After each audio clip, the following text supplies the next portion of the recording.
नमस्कार दोस्तों। यूं तो चुनाव 5 राज्यों में हो रहे हैं विधानसभा चुनाव, लेकिन 3 ऐसे राज्य हैं जहां बीजेपी का बहुत कुछ दांव पर लगा है।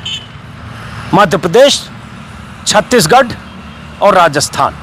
मध्य प्रदेश में इसलिए क्योंकि मध्य प्रदेश में बीजेपी की सत्ता है। 18 सालों से सत्ता में वापसी चाहती है। पूरी ताकत प्रधानमंत्री मोदी के नेतृत्व में बीजेपी ने झोंक रखी है। छत्तीसगढ़ इसलिए क्योंकि छत्तीसगढ़ में कांग्रेस की सरकार है। बीजेपी सत्ता हासिल करना चाहती है, पहले बीजेपी सरकार में रही है। और मैं हूं अभी राजस्थान में। राजस्थान वो सूबा जहां 30 साल का अगर राजनीतिक अतीत इतिहास देखें तो हर 5 साल पर सत्ता सरकार बदलने का रिवाज रहा है। और अभी जो अशोक गहलोत है, तीसरी बार, बीच में 2 बार वसुंधरा राजे, तीसरी बार पूरे टर्म के मुख्यमंत्री हैं। लेकिन 5 चुनाव का नतीजा यही रहा, एक बार बीजेपी, एक बार कांग्रेस।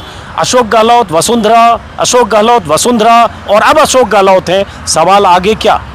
वसुंधरा को लेकर पार्टी नेतृत्व का जो रुख और रवैया है बीते कई महीनों से चर्चा के केंद्र में है। कई बार कहा गया, देखा गया कि वसुंधरा को पार्टी नेतृत्व ने, प्रधानमंत्री मोदी और अमित शाह के नेतृत्व में बीजेपी ने किनारे किया, एक तरह से हाशिए पर रखने की कोशिश की। लेकिन अब बीजेपी की तरफ से जो लिस्ट आई है उस लिस्ट में कहा जा रहा है वसुंधरा राजे सिंधिया के भी 25, 28, 30 वफादार हैं या उनके करीबी हैं। लेकिन अशोक गहलोत जो 5 सालों से मुख्यमंत्री हैं, अशोक गहलोत जो बीते कुछ महीनों से लगातार तरह तरह की योजनाओं के दम पर सरकार में वापसी का दावा कर रहे हैं, अशोक गहलोत जिनसे टकराव उन्हीं की पार्टी के सचिन पायलट से लगातार 4-5 सालों के दौरान सार्वजनिक तौर पर देखा गया, अशोक गहलोत जिनको चुनौती बीजेपी से जितनी मिली उससे ज्यादा सचिन पायलट से मिलती रही बीते 2-3 सालों के दौरान, अशोक गहलोत जिनके खिलाफ धरना प्रदर्शन और तमाम तरह के आरोप सचिन पायलट की तरफ से भी लगे, अनशन भी हुआ, यात्रा भी निकली। लेकिन अब सीज फायर जैसी तस्वीर दिखती है। लेकिन क्या यह वाकई सीज फायर है?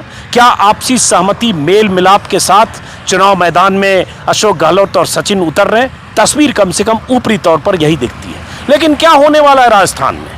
इसमें सबकी दिलचस्पी इसलिए भी है क्योंकि जैसा कि मैंने कहा, रिवाज 5 साल में सरकार बदलने का। प्रधानमंत्री मोदी रैलियां कर चुके हैं, 11 बार आ चुके हैं शायद बीते कुछ महीनों, 1 साल के दौरान। और अब वो नारे बुलंद कर रहे हैं कि राजस्थान में कोई चेहरा नहीं है, कोई चेहरा है तो कमल है, कमल ही उम्मीद है, कमल को ही वोट देना। मतलब प्रधानमंत्री मोदी का नाम, कमल का निशान, यही बीजेपी की यहाँ पहचान है। वसुंधरा के अलावा वैसे कहें तो 7-8 बीजेपी में ऐसे नेता हैं जो मुख्यमंत्री के दावेदार हैं अगर सरकार बनी तो। लेकिन अगर सरकार बनेगी क्या, ये सवाल, इसी को समझने के लिए मैं आज आया हूँ जयपुर में। सवाल तो और भी बहुत है। बीते 5-7 दिनों के दौरान बीजेपी की दूसरी लिस्ट जो आई परसों और उसके पहले आई थी पहली, कम से कम 20 ऐसे उम्मीदवार हैं बीजेपी के अधिकृत जिनके खिलाफ धरना प्रदर्शन, हंगामा, तोड़फोड़, पार्टी ऑफिस के बाहर या भीतर धावा बोलने की तस्वीरें भी आई। और इस बीच ये भी कि कांग्रेस को आखिर क्या डर है कि जो पार्टी 5 साल से सरकार में है, जिस पार्टी की तरफ से कहा जा रहा था 2 महीने पहले उम्मीदवारों के नाम आएंगे, उस पार्टी की तरफ से सिर्फ 2 लिस्ट आई है। एक लिस्ट कल देर शाम आई, एक अभी 3 दिन पहले आई, और कुल जमा कांग्रेस की तरफ से सिर्फ 76 सीटें घोषित हुई।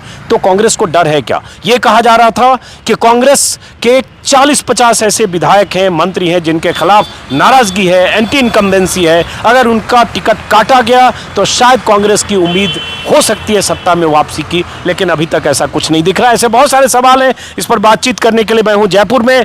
यहां से मेरे ख्याल से 200 मीटर दूर असेंबली है, सामने राजस्थान विधानसभा, दूसरी तरफ वित्त भवन, उधर विद्युत भवन और सरकारी तमाम मंत्रालय, महकमे। अशोक गहलोत की सत्ता और सरकार यहीं से चलती है। हमारे आसपास 4 खास मेहमान हैं। मैं हूं, ये इसको शहीद स्मारक कहेंगे, शहीद स्मारक के पास यहां बैठा हूं। 4 खास मेहमान हैं। हमारे दाएं तरफ है अनिल शर्मा जी, जिन्हें आप हमारे और बाकी यूट्यूब चैनल पर देखते होंगे। 3 दशकों का पत्रकारिता का अनुभव है, कई एजेंसियों के साथ रहे और राजस्थान की राजनीति को बारीकी से समझते रहे। त्रिभुवन है जो राजस्थान दैनिक भास्कर से लंबे समय तक जुड़े रहे, राजनीतिक संपादक रहे, इन दिनों नवज्योति अखबार के पॉलिटिकल सलाहकार हैं, राजनीतिक सलाहकार संपादक, यही कहूँ। और पत्रकारिता विश्वविद्यालय में पत्रकारिता छात्रों को पढ़ाते रहे, साहित्यिक अभिरुचि के हों, ऐसे देखने में भी साहित्यकार लगते हैं। लेकिन ये सब लोग राजस्थान के हों, 3 दशकों से राजस्थान की राजनीति को देखते रहे। मेरी बाएं तरफ है अविनाश कल्ला साहब, जयपुर में यहाँ टाइम्स ऑफ इंडिया में थे और उसके अलावा लिखने पढ़ने के बहुत शौकीन हैं। इन दिनों दैनिक भास्कर पर इनका रोज पॉडकास्ट आता है और राजस्थान की राजनीति को बारीकी से अविनाश कल्ला भी समझते हैं। जयपुर में रहते हुए पत्रकारिता में सक्रिय तौर पर किसी अखबार से न जुड़कर भी राजस्थान की 200 सीटों पर इनकी भी नज़र होती है, जैसे इन लोगों की होती है। और सबसे आखिर में राजन महान, 20 सालों तक एनडीटीवी और शुरू में जो स्टार न्यूज़ था उसमें रहे, स्टार न्यूज़ ही बाद में एनडीटीवी हुआ। और मैं आज भी राजन महान से सुबह या कल भी बात कर रहा था कि हम मिलते हैं, तो मैंने कहा मुझे आपका चेहरा याद है और आखिरी लाइन जब आपकी स्टोरी ख़त्म होती थी जयपुर से या राजस्थान के किसी ज़िले से, तो उसमें आप यही कहते थे मैं राजन महान एनडीटीवी के लिए। तो मेरे दिमाग में वही छवि राजन महान की है। और उसके बाद इन दिनों वो भी राजस्थान में पत्रकारिता विश्वविद्यालय से भी जुड़े रहे हैं, पढ़ाते भी हैं, लिखते भी हैं डिजिटल कई प्लेटफॉर्म पर। तो ये सब वो लोग हैं जो राजस्थान को समझते हैं, 30 सालों से तो खुद देखते परखते रहे हैं। तो अब राजस्थान में क्या होने वाला है, शुरुआत करते हैं हम अपनी दाएं तरफ से, अनिल शर्मा जी। चूंकि मैंने शुरू में ही कहा भूमिका थोड़ी लंबी भी है, कई बार दर्शक शिकायत करते हैं भूमिका लंबी है, लेकिन ज़रूरी होता है नई जगह पर। तो पहली बात जो सब लोग कहते हैं बड़ा इसके लिए भी, हिमाचल के लिए भी, कि ये रिवाज है, रिवाज बदलेगा क्या, इतिहास कायम होगा क्या, तो वो थोड़ा सवाल घिसा पिटा है।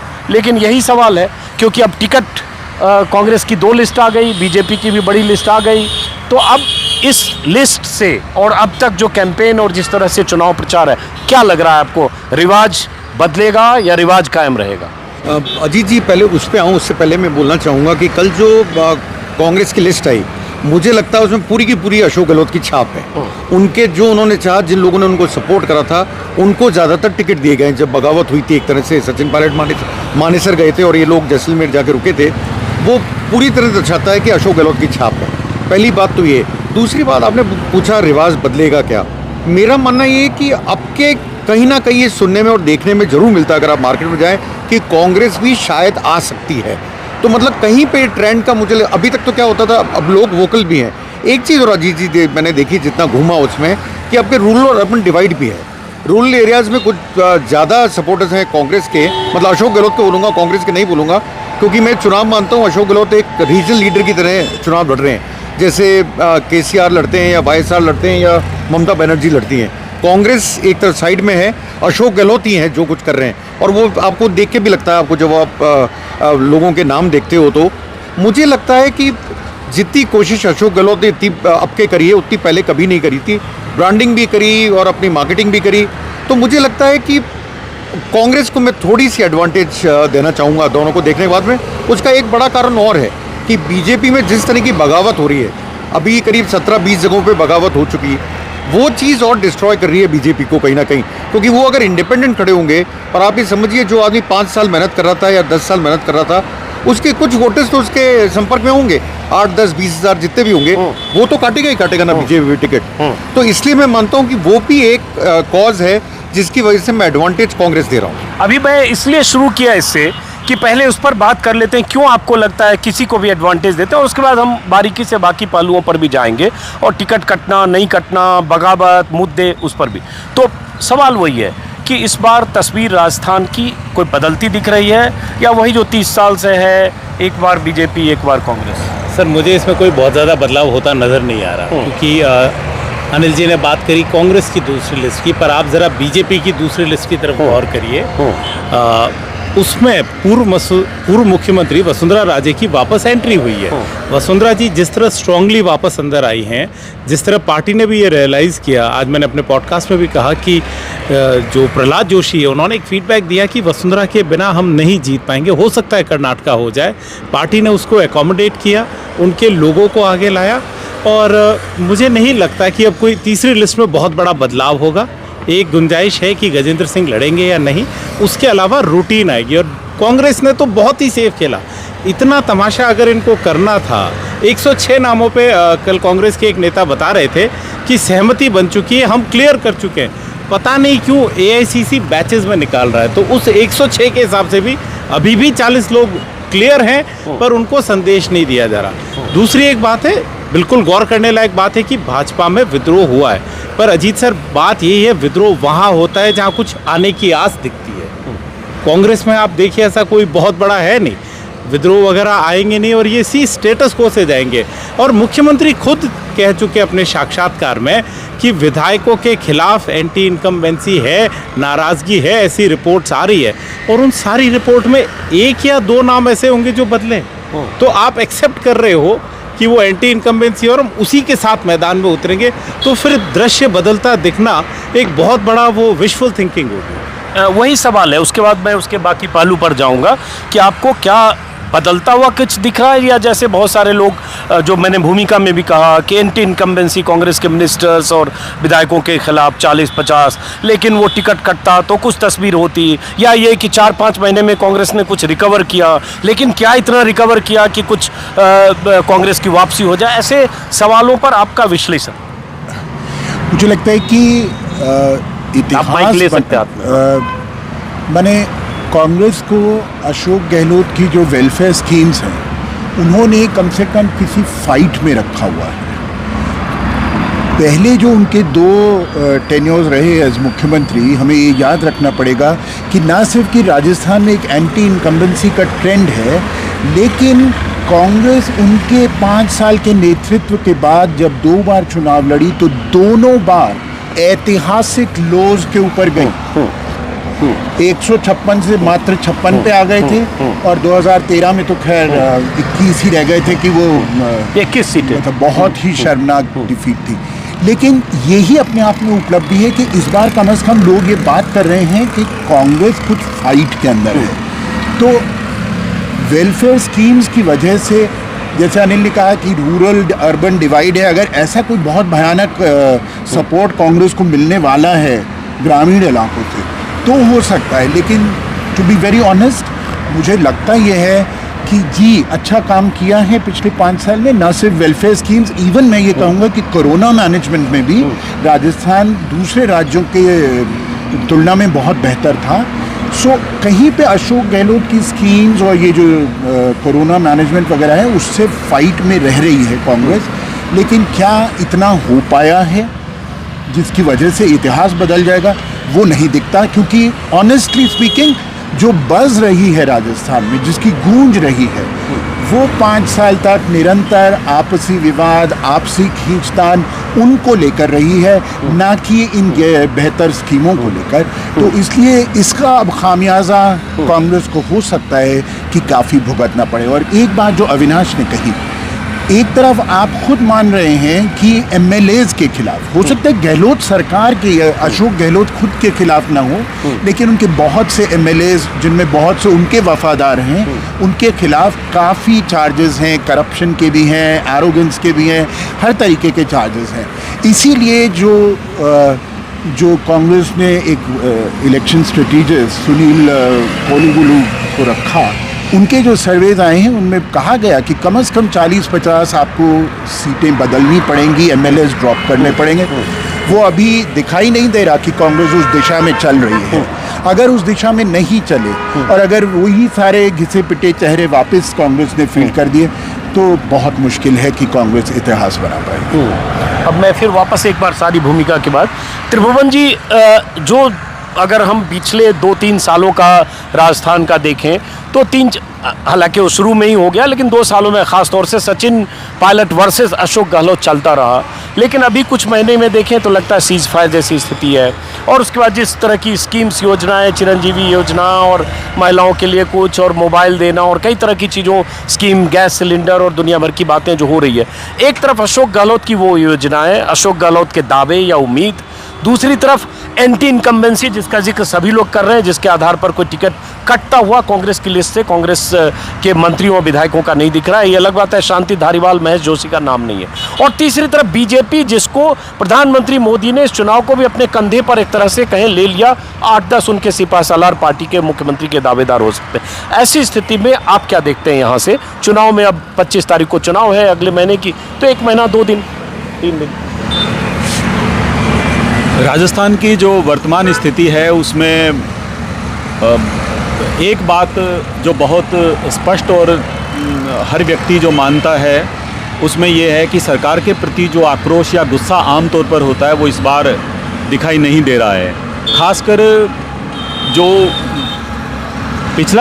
जब पिछली बार अशोक गहलोत मुख्यमंत्री थे तो उस दौरान लग रहा था कि सरकार बदल रही है, लेकिन उस समय भी बहुत कुछ संकेत ऐसे थे कि सरकार आ सकती है, क्योंकि काफ़ी सारी ऐसी अच्छी योजनाएं उस दौरान भी थी। लेकिन जब परिणाम आए तो वो बहुत ही सुनामी की तरह के परिणाम थे, क्योंकि 21 और 163 का फासला रहा।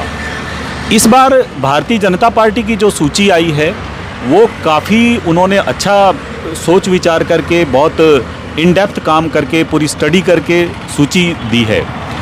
ऐसे में ये लग रहा था कि कांग्रेस पता नहीं क्या करेगी, लेकिन कांग्रेस की जो दोनों सूचियां आई हैं और ख़ासकर जो कल एक सूची आई है वो उसमें उन्होंने भी अच्छा काम किया है। और जिन लोगों के नाम आए हैं उसमें ऐसा कोई दिखाई नहीं देता कि उन्होंने कोई गलत टिकट दिया है। ये जो राजनीतिक प्रेक्षक हैं या जो इलाकों में हमारी बात हुई है वहाँ ज़्यादातर में ये बात है।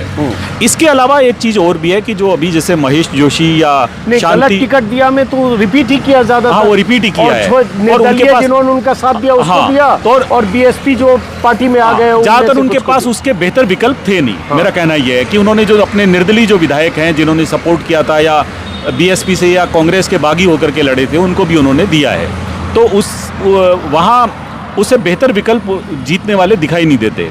ये बात महेश जोशी और शांति धारीवाल के साथ भी है, क्योंकि वो दोनों चेहरे ऐसे हैं कि उनका भी वहाँ कोई विकल्प कोटा में या यहाँ जयपुर में दिखाई देता हो ऐसा है नहीं। तो कांग्रेस अगर वाकई में कोई बेहतर कैंडिडेट उनके बजाय निकाल लाए तो वो कोई दूर की कौड़ी लग रही है। तो इस स्थिति से जो परिस्थितियाँ जो सामने आई हैं वो ये है कि भाई अभी जिस तरह का जितनी सीटें आमने सामने हैं, बीजेपी ने 124 सीटें घोषित कर दी हैं और कांग्रेस की 124 सीटें रह गई हैं। तो आने वाले दिनों में जब पूरे कैंडिडेट आमने सामने हो जाएंगे और इस बार कहाँ किसको कितनी बगावत का सामना करना पड़ता है उस पर भी निर्भर करेगा। इसमें कोई दो राय नहीं है कि जो वर्तमान विधायक हैं वो चाहे बीजेपी के हैं चाहे वो कांग्रेस के हैं, उनके खिलाफ गुस्सा तो है और वो गुस्सा स्वाभाविक भी है, क्योंकि बहुत सारी जगह बहुत सी तरह की नाराजगियां हैं। लेकिन फिर सवाल ये उठता है कि अगर कांग्रेस के बारे में ये बात पिछले 6 महीने 1 साल से ख़ास तौर से जो अंतरकलह और उसमें एंटी इनकम्बेंसी कहा गया, मतलब मैं अगर कहूँ तो मैंने 2500 लोगों से बात की होगी, सब ये मानते हैं अनिल जी कि कांग्रेस के मंत्री और विधायकों को लेकर नाराज़गी थी। लेकिन अशोक गहलोत की आखिर में चली है, ऐसा भी अब इस 2 लिस्ट से यही लग रहा है कि उनकी चली, कि अब वो पता नहीं उस थ्योरी का मैं नहीं जानता कितनी हकीकत कितना फसाना है। सब लोग बोल रहे हैं कि जब सोनिया गांधी और राहुल गांधी के सामने सीसी में लिस्ट गई तो कहीं वो शांति धारीवाल ही इज दैट मैन, मतलब कुछ ऐसी खबर आई कि जिसने आला कमान को कहा था कौन आला कमान। उनका टिकट भले नहीं हुआ लेकिन सारे लोग उस टिकट में आए। तो अगर अशोक गहलोत की वापसी होती है, अगर आपके हिसाब से आप करो एज, तो क्या ऐसा फैक्टर है, क्या ऐसा लगता है जिसकी वजह से आपको वापसी दिखती है? बहुत सारे लोगों को दिखता है कि बीजेपी आज भी बीजेपी को एज है। मैं अजीत जी पहले तो क्लियर कर दूं, मैं बोलता हूं आज की तारीख में, देखिए क्योंकि इलेक्शन में मानता हूं तभी आप पता कर सकते हो 7 दिन 8 दिन पहले क्या होगा। इंडिया में इलेक्शन 2 चीज़ों पे होते हैं, परसेप्शन और इमोटिव इश्यूज पे, ये मेरा मानना है। आज की तारीख का बोल रहा हूँ, आज अगर चुनाव हो तो क्या होगा, उसका कारण राजन जी ने बड़े अच्छे ढंग से समझाया कि बेसिकली जो है सोशल सिक्योरिटी जो स्कीम्स हैं उन स्कीम्स की वजह से मैं बोलता हूँ कि अशोक गहलोत का एक अपर हैंड है। दूसरी बात यह कि आप अभी तक देखिए जो अपने आप को सबसे ज़्यादा डिसिप्लिन पार्टी मानती थी आज तक कि हमारे डिसिप्लिन है, उनकी हालत क्या हो रही है। 20 जगहों पे या 17 जगहों पे जो बगावत हुई, वो बगावत इस तरह पे कि आप सीपी जोशी जो आपके प्रेसिडेंट हैं चित्तौड़ में, उनकी यहाँ पे तोड़फोड़, उनके ऑफिस को तोड़ दिया गया, उनके पोस्टरों को फाड़ दिया गया, पोस्टरों को जलाया गया। आप इससे ज़्यादा उम्मीद क्या कर सकते हो? मेरा कहना ये, वो लोग क्या खड़े नहीं होंगे चुनाव में, वो लोग भी खड़े होंगे। कांग्रेस के 126 टिकट और बचे हैं अभी। मैं उस लिस्ट को भी देखना चाहूँगा बिफोर, अगर मैं किसी कंक्लूजन में पहुँचता हूँ तो उससे पहले आगे क्या होता है। अब पायलट और सचिन पायलट और आपने अशोक गहलोत की बात करी, आप देखिए पायलट के पास थे ही कितने, 15-20 लोग थे, उनको टिकट देने में किसको क्या दिक्कत आएगी, उनका तो वहाँ सॉल्यूशन हो गया। ज़्यादातर आप जो छाप देख रहे हैं वो अशोक गहलोत की है। मैं बार बार ये बोल रहा हूँ, ये इलेक्शन जो है ये अशोक गहलोत ही लड़ रहे हैं और ये एक तरह से चुनाव बन गया अशोक गहलोत वर्सेस नरेंद्र मोदी। आप इसको ऐसे भी पुटअप कर सकते हैं, ये चुनाव है beneficiaries of Ashok Gehlot. Against beneficiaries of Narendra Modi, किसके बेनिफिशरीज ज़्यादा आकर वोट करते हैं और किसको करते हैं? एक अहम बात इन्होंने कही, जैसे बीजेपी के संदर्भ में कहा जाता लाभार्थी, जो मोदी ने एक लाभार्थी वर्ग बनाया है, अनाज का मामला हो, उज्ज्वला का मामला हो, शौचालय का मामला हो, और वो 80 करोड़ लोगों को अनाज दिया जब बोलते हैं तो उसी लाभार्थी वर्ग की बात करते हैं। अब यहाँ हालांकि दूसरों के लिए नरेंद्र मोदी रेवड़ी बोलते हैं, खुद देते हैं तो वो वेलफेयर स्कीम है, दूसरे करें तो रेवड़ी है, जैसे मध्य प्रदेश में मामा बांट रहे हैं। तो इसको लाभार्थी वर्ग, जैसा इन्होंने कहा कि beneficiary of Modi, beneficiary of Gehlot, वाकई ऐसी स्थिति है क्या? सर देखिए, इलेक्शन तो उसी तरह से आ गया है कि राजस्थान में कांग्रेस मतलब अशोक गहलोत, इसमें कोई ऐसी गुंजाइश नहीं है। और ये मुझे लगता है कांग्रेस हाईकमान ने भी इसको एक्सेप्ट कर लिया है कि चलिए आप इतना स्ट्रांगली अगर कह रहे हैं तो आप जाइए, आप बात कीजिए और देखते हैं आपके ऊपर आता है नहीं, क्योंकि उन्हें भी पता है पेंडुलम स्टेट है।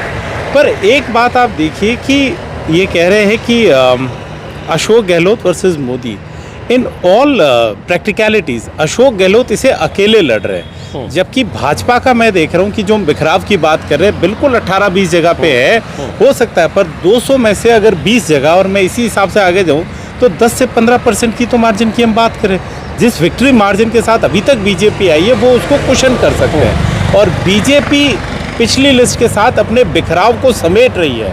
कांग्रेस में तो लिस्ट आने से पहले भी झगड़े हुए थे, क्या वो हमने नहीं देखे? एआईसीसी में जाके झगड़े, तो झगड़े आना आम बात है। और मैंने जैसे कहा कि बीजेपी एक साथ सबको लेके आएगी, हर आदमी अपनी सेफ्टी देख रहा है। राजेंद्र सिंह राठौर देखिए, नेता प्रतिपक्ष हैं, 6 बार चूरू से जीते हैं, एक बार तारानगर से एक बार पहले भी रह चुके हैं, वापस शिफ्ट की, क्योंकि मैं सेफ रहना चाहता हूँ उस सूरत में जब मेरा राज आ रहा है।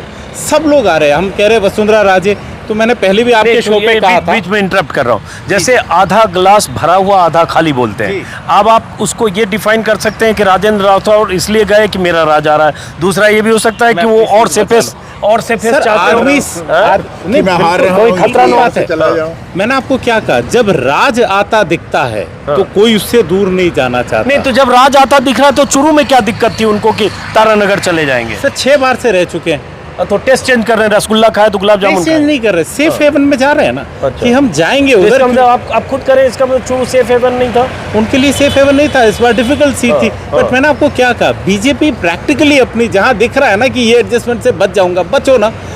वसुंधरा राजे को 4 साल 10 महीने तक कॉर्नर किया, पहली लिस्ट में रिएक्शन देखा, लेकिन जैसे ही देखा जा रहा है दूर नहीं किया, उनके लोगों को भी अकोमोडेट किया। और आई थिंक वसुंधरा जी भी इसमें कोई ऑब्जेक्शन नहीं रखेंगे कि मोदी जी जीत रहे, फेस नहीं है, पर मैं साथ हूं और मेरे बिना नहीं जीत सकते।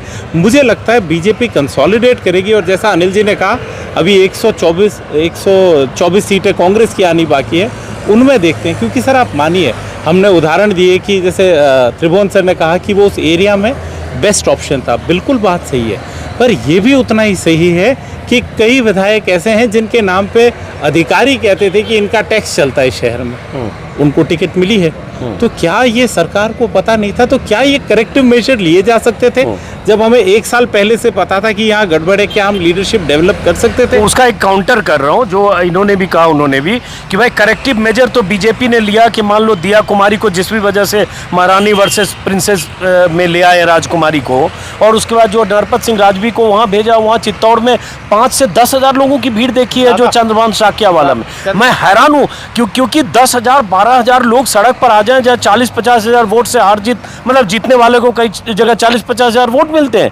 तो और वो नरपत सिंह राजवी भैरव सिंह शेखावत का दामाद जो टॉल लीडर है, वहाँ से 2 बार पहले विधायक भी रहे किसी ज़माने में।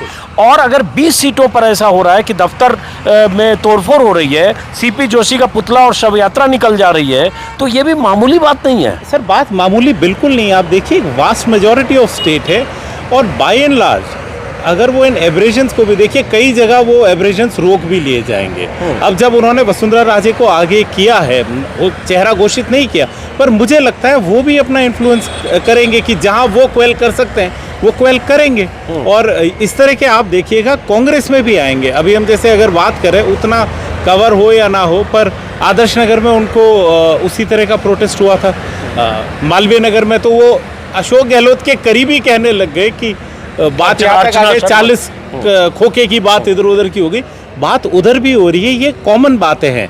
30 तारीख से जब नॉमिनेशन अंदर जाएंगे उसके बाद क्रिस्टलाइज कर पाएंगे कि कहाँ जा रहा है। अब राजन जी आपके पास आने से पहले ये इसमें अब इसको समझने की बात है कि ये कितना गंभीर मसला है विरोध पार्टी का। इसमें भी कोई शक नहीं है, हमने 30 साल मैंने भी देखा है कि टिकट मिलने और कटने पर थोड़ा बहुत प्रदर्शन विरोध होता है, कोई नई बात नहीं है। लेकिन चाल चरित्र चेहरा वाली डिसिप्लिन पार्टी, और जब ये तय हो रहा है कि सारा टिकट वहाँ दिल्ली से जेपी नड्डा, अमित शाह और मोदी तय कर रहे हैं और यहाँ 8-10 छत्रप सब मुख्यमंत्री के दावेदार हों, और तब अगर पार्टी दफ्तर पर चढ़ाई हो जाए, प्रदेश अध्यक्ष के पुतले फूंक दिए जाएं और जो सांसद जिन्हें भेजा जाए उनके खिलाफ पंचायतें हो रही है और सांसद हाथ जोड़कर खड़ा है। राजवर्धन राठौर जो केंद्र में मंत्री रहे उनको नारे लग रहे हैं और वो भागना पड़ रहा है। एक बालकनाथ तिजारा से सांसद भेजा गया और 10-15 लोग थे, वो लगता है दौड़ के भागे जय मिल्खा सिंह बोल के। तो ये 20 जगह की ये तस्वीर क्या बीजेपी के लिए चिंता पैदा करती है? हंस रहे, जय मिल्खा सिंह जैसा ही था। तो क्या या ये मान लें कि ये है चुनाव में होता है? ये गंभीर विषय है, और लेकिन मैं उसके बारे में ज़्यादा विस्तार से कहने से पहले 1-2 हल्की चीज़ें कहना चाहूँगा। बोलिए। ये बात कर रहे थे कि वो तारानगर चले गए और आप पूछ रहे थे कि क्यों चले गए जब जीत ही रहे। तो इसके संदर्भ में एक आजकल कई बार मेरे को ख्याल आता है कि पुराने ज़माने में लोग मांगते थे टिकट की, साहब मेरे को यहाँ से टिकट दे दीजिए, मुझको सब लोग जानते हैं। आजकल कई बार ये हो रहा है कि नेता कहते हैं अरे यहाँ सब मेरे को जानते हैं इसलिए मेरे को यहाँ से हटा दो, कहीं और भेज दो। उनकी असलियत को बहुत से लोग जान गए हैं तो अब कहीं और चलते हैं। बहरहाल मैं ये स्पेसिफिकली राजेंद्र राठौर के लिए मैं जनरल कह रहा हूँ। जहाँ तक ये बगावत जो है बीजेपी की, आपने जिक्र किया चाल चरित्र चेहरा और पार्टी के अनुशासन का, तो वो वाली पार्टी तो अब रही नहीं थी ना। 30 साल ये पहले एक की बात अलग पार्टी है।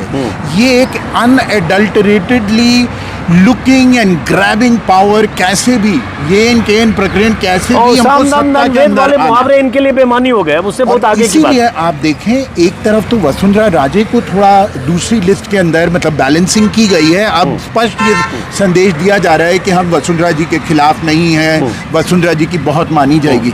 जो दूसरा जो मुझे लगता है हमको अंडरलाइन करना चाहिए, पहली लिस्ट के अंदर 7 MPs लेके आई बीजेपी, दूसरी लिस्ट में 1 नहीं है, क्योंकि उन्होंने देखा कि कितना भारी विरोध हो रहा है MPs का, वो चाहे जयपुर में दिया कुमारी और राज्यवर्धन के लिए हो, और चाहे अलवर में बालकनाथ हो, और चाहे देवजी पटेल का जालौर के अंदर हो। मतलब लगभग 7 में से जो 6 लोकसभा MP थे सबके सब को विरोध, सिर्फ एक करोड़ी लाल मीणा को थोड़ा कह सकते हो राज्यसभा सांसद हैं।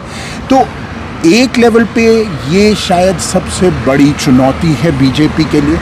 दरअसल कल तक, जब तक उन्होंने, कल या परसों जिस दिन उन्होंने करी, तब तक बहुत से लोग जयपुर में ये कह रहे थे कि वसुंधरा राजे वास्तव में अशोक गहलोत की तुरुप का कार्ड हो सकती है, कि अगर उनको साइडलाइन किया गया, जिस तरह से बीजेपी पिछले 5 साल में करती रही है, और जिस तरह से न सिर्फ मोदी और शाह की जोड़ी जो है वो उनसे नाराज़ रहती है, बल्कि पूरी जो RSS की लॉबी है कम से कम राजस्थान के अंदर, वो तो 2003 से ही उनसे नाराज़ चल रहे हैं और उनके विकल्पों को तलाश ही करते रहे हैं। तो कुल मिला के वसुंधरा राजे को अगर तवज्जो नहीं दी जाती तो बीजेपी को बहुत दिक्कतों का सामना करना पड़ता। अब क्योंकि वो उस फ्रंट को संभाल रहे हैं तो शायद चीज़ें कुछ सामान्य हो जाएंगी over the next 10 days. Congress के लिए आप दूसरी तरफ भी तो देखिए, अभी तक तो इतनी हिम्मत ही नहीं हुई। आपने 40% सीटें भी, अब 1 महीना मुश्किल से बचा है, आप 40% सीटें भी अभी तक अनाउंस नहीं कर पा रहे हैं। यानी आप कितना फूंक फूंक के कदम रख रहे हैं, और जितनी आपने अनाउंस करी हैं उनमें कोई रेडिकली फ्रेश फेसेस, कोई बहुत सी महिलाओं को दे दिया हो, कोई ऐसी चीज़ जिससे कि बहुत से लोग एनर्जाइज हो। बीच में काउंटर करता हूँ, अशोक गहलोत का तर्क होता है जो मैं अलग अलग जगह देखा, आप लोग भी देखे रहे होंगे, कि भाई जिन्होंने सरकार बचाई, जिन्होंने वो बगावत के वक्त 10-10 करोड़ में बिके नहीं, जो हमारे लिए वक्त आ रहे वक्त में काम आए, उनका हम टिकट कैसे काट दे सकते हैं? अब ये तर्क मैंने भी सुना और मैंने देखा कि वो ये भी आर्ग्यू कर रहे हैं कि साहब मेरे सारे MLA तो करप्ट हैं ही नहीं, क्योंकि उन्होंने 10-10 करोड़ की वो ऑफ़र ली नहीं। पर उन MLAs जिन्होंने बचाया था अशोक गहलोत सरकार को, उसमें एक सज्जन थे जिनका नाम राजेंद्र गुडा है, जो आज एक लाल डायरी की बात कर रहे हैं। तो वो भी एक हमारे सामने एग्जाम्पल है। इसलिए ये बिल्कुल सारे के सारे जो एमएलएज हैं वो ईमानदारी और सच्चाई के पुतले हैं, ये मानना तो थोड़ा सा मेरे ख्याल से बहुत ही पॉलिटिकल इमेच्योरिटी होगी हम सब के पार्ट पे। हाँ, अशोक जी की चल रही है और कांग्रेस के पास बहुत ज़्यादा विकल्प भी नहीं है, क्योंकि पिछले 5 साल में जब एक छत्र उन्हीं का राज चलने दिया गया है, सचिन की बहुत सारी बगावतें करने के बावजूद, बहुत सा विरोध करने के बावजूद, उनकी युवा वर्ग में एक बहुत पॉजिटिव छवि होने के बावजूद, उनका खुद का एक प्रभावशाली कास्ट ग्रुप है, उस सब के बावजूद अगर सचिन पायलट को बिल्कुल ही दरकिनार करके रखा गया है। आप देखिए आज 1 महीना बचा है सचिन पायलट का, अगर कोई पूछे कि कांग्रेस में क्या रोल दिया जा रहा है सचिन पायलट को, why should youngsters in Rajasthan be very energised about voting for the Congress, जबकि हर महीने हर दूसरे महीने कोई ना कोई पेपर लीक हुआ है, जबकि कहीं जिस किस्म की रोज़गार मिलनी चाहिए थी लोगों को, युवा वर्ग को, पढ़े लिखे को, उसको वो नहीं मिली है। तो मुझे लगता है बहुत सी चीज़ें हैं।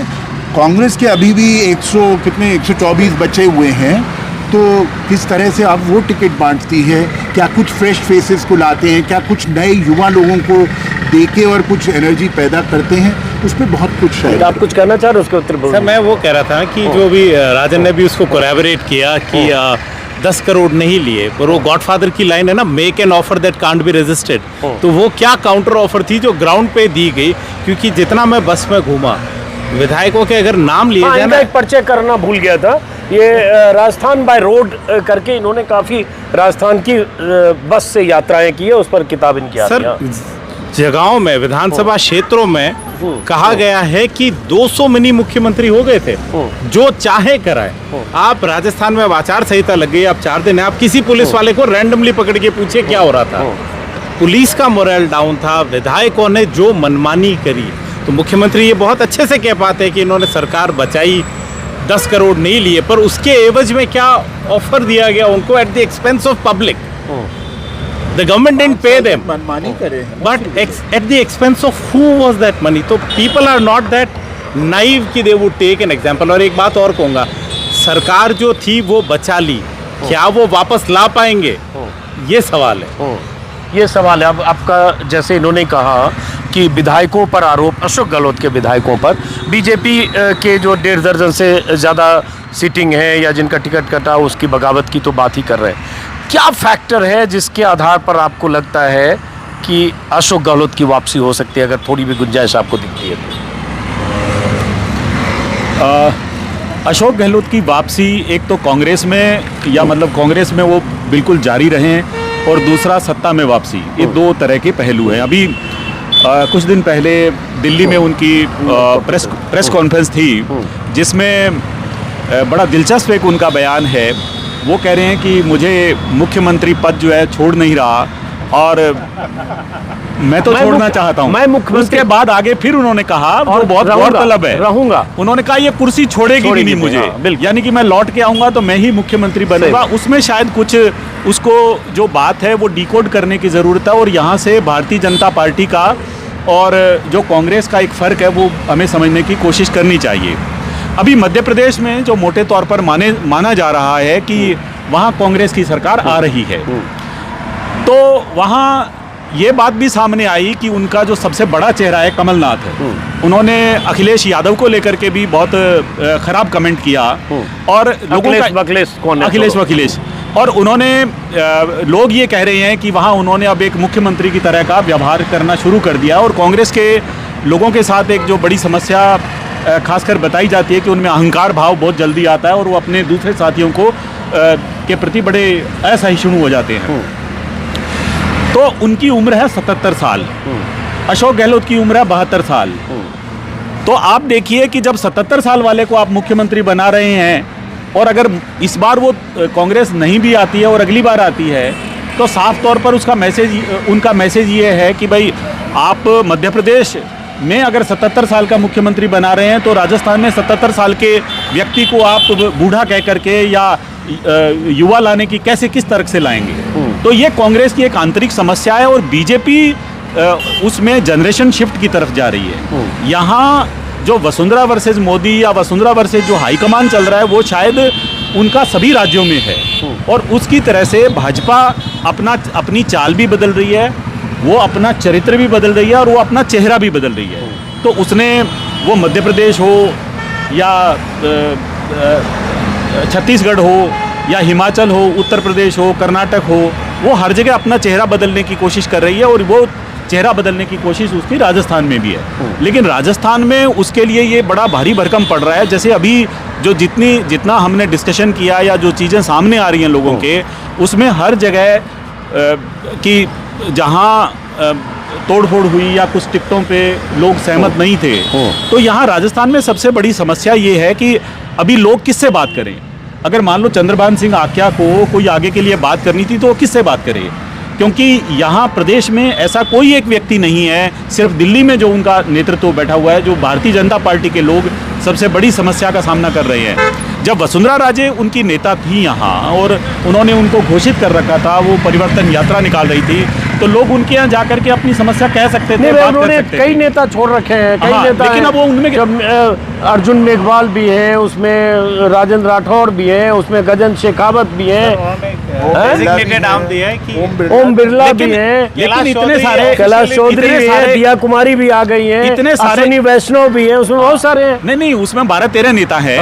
तो इतने सारे नेताओं के बीच में लोगों, भारतीय जनता पार्टी के जो कार्यकर्ता या जो नेता हैं, जो उम्मीदवार हैं, उनमें किसी को ये नहीं लग रहा कि वो किसी को अपनी बात कह सकते हैं, क्योंकि वहाँ बहुत बड़ी समस्या है कि आप किसी एक के यहाँ चले गए तो दूसरे के विरोधी भी बन सकते हैं।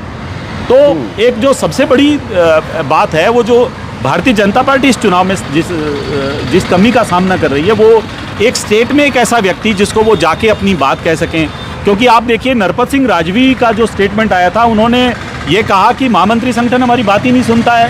तो जो महामंत्री संगठन एक जो संघ से भेजा जाता है, जो भारतीय जनता पार्टी की बड़ी पुरानी परंपरा है, तो उसमें न वो सुन रहा है, न प्रदेश कार्यालय में कोई सुनने वाला है। और दूसरा, जो इतने सारे नेता हैं, उनमें आप किसी एक के यहाँ चले गए तो कल को दूसरा व्यक्ति आपको बीजेपी का पोस्टमार्टम तो आपने किया त्रिभुवन जी, जरा कांग्रेस का करिए कि भाई पार्टी यहाँ जो अशोक गहलोत चेहरा है, मुख्यमंत्री हैं, उन्हीं के खिलाफ सचिन पायलट अनशन कर रहे हैं, उन्हीं के खिलाफ यात्रा निकाल रहे हैं, उन्हीं की सरकार पर वसुंधरा के समय के घपले घोटाले की जांच नहीं हुई आरोप लगा रहे। सारी लड़ाई सचिन पायलट ने ऐसा लगा कि बीजेपी के खिलाफ नहीं लड़ रहे थे, वो अशोक गहलोत के खिलाफ लड़ रहे थे। तो जनता में ये मैसेज अचानक जब सीज फायर कर देते हैं आप, तो क्या जनता उसी तरह से ले रही है, समर्थक दोनों के कार्यकर्ता डाउन द लाइन, कि यह ऊपरी सीज फायर है? जैसे एक और चीज बीच में ऐड कर रहा हूँ, उसी प्रेस कॉन्फ्रेंस में अशोक गहलोत ने जो कहा कि सब कुछ मोहब्बत से हुआ, एक लाइन शायद उन्होंने कही कि हमने किसी टिकट का कोई विरोध नहीं किया, और ऐसे ही सचिन पायलट ने भी कहा। मतलब दोनों ने कह दिया कि उनके टिकट का हमने विरोध नहीं किया, हमारे टिकट का उन्होंने विरोध नहीं किया, हमारे कैंडिडेट का। तो एक तरह से सीज फायर करके अपने आपस में टिकट का ये कर लिया। लेकिन जनता में ये मैसेज निगेटिव या नकारात्मक नहीं जाएगा कि बहुत लड़े हैं 2 साल या 2.5 साल, या गया नहीं होगा?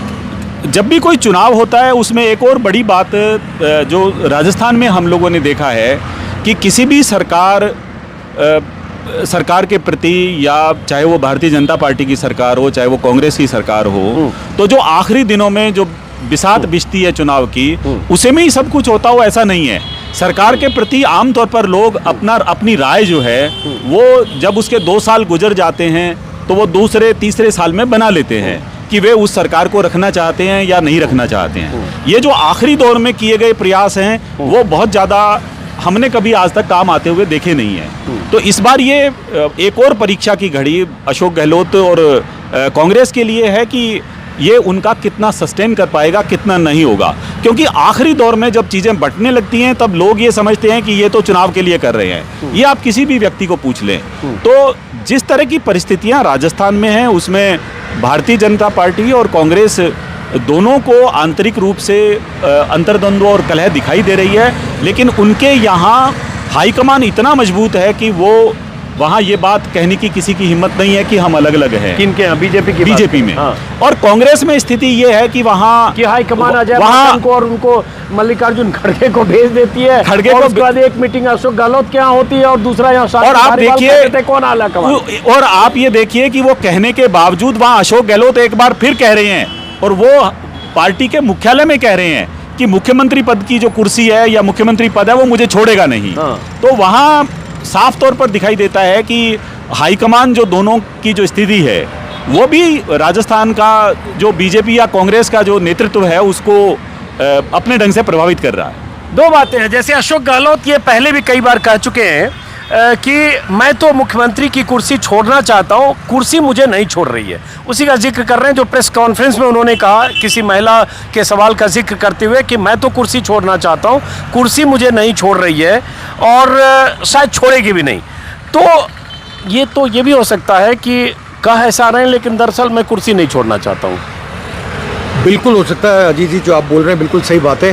पर मेरा अजीत जी जैसे अभी इन्होंने रघुवंश जी ने कहा, कुर्सी तो चुनाव के बाद तय होगा, 3 बाद में तय दिसंबर होगी। को कौन रहेगा कौन छोड़ेगा। और वो इसलिए कांग्रेस में तो अभी 124 टिकट के करीब और देने हैं, तो अपन देखते हैं आगे क्या होता है। ऐसा ही बीजेपी के लिए मैं बोलना चाहता हूँ, अभी 74 टिकट शायद उनके बचे हैं, वो और देने।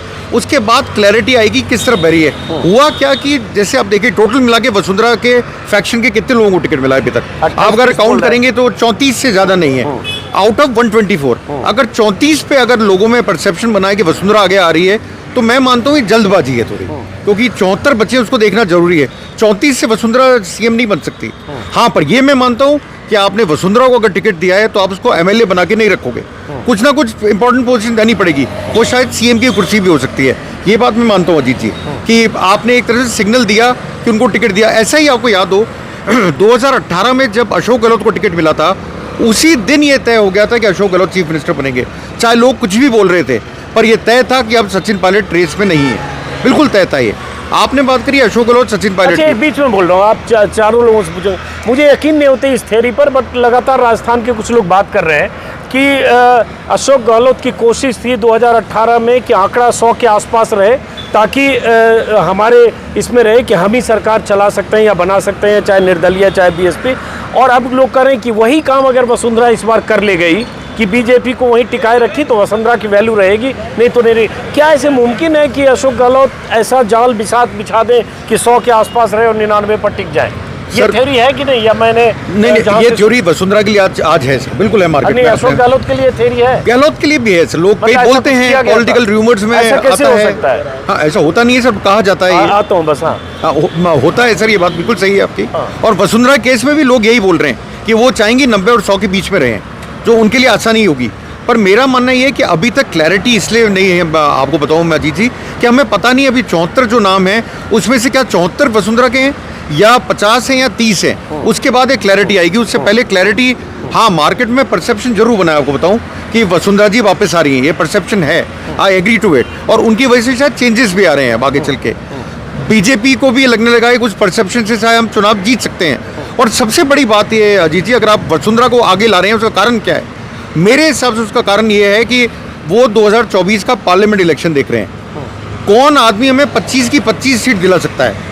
वो सिर्फ वसुंधरा है बीजेपी में, और कोई नेता नहीं है बीजेपी में जो पूरी की पूरी उनको सीट दिला दे।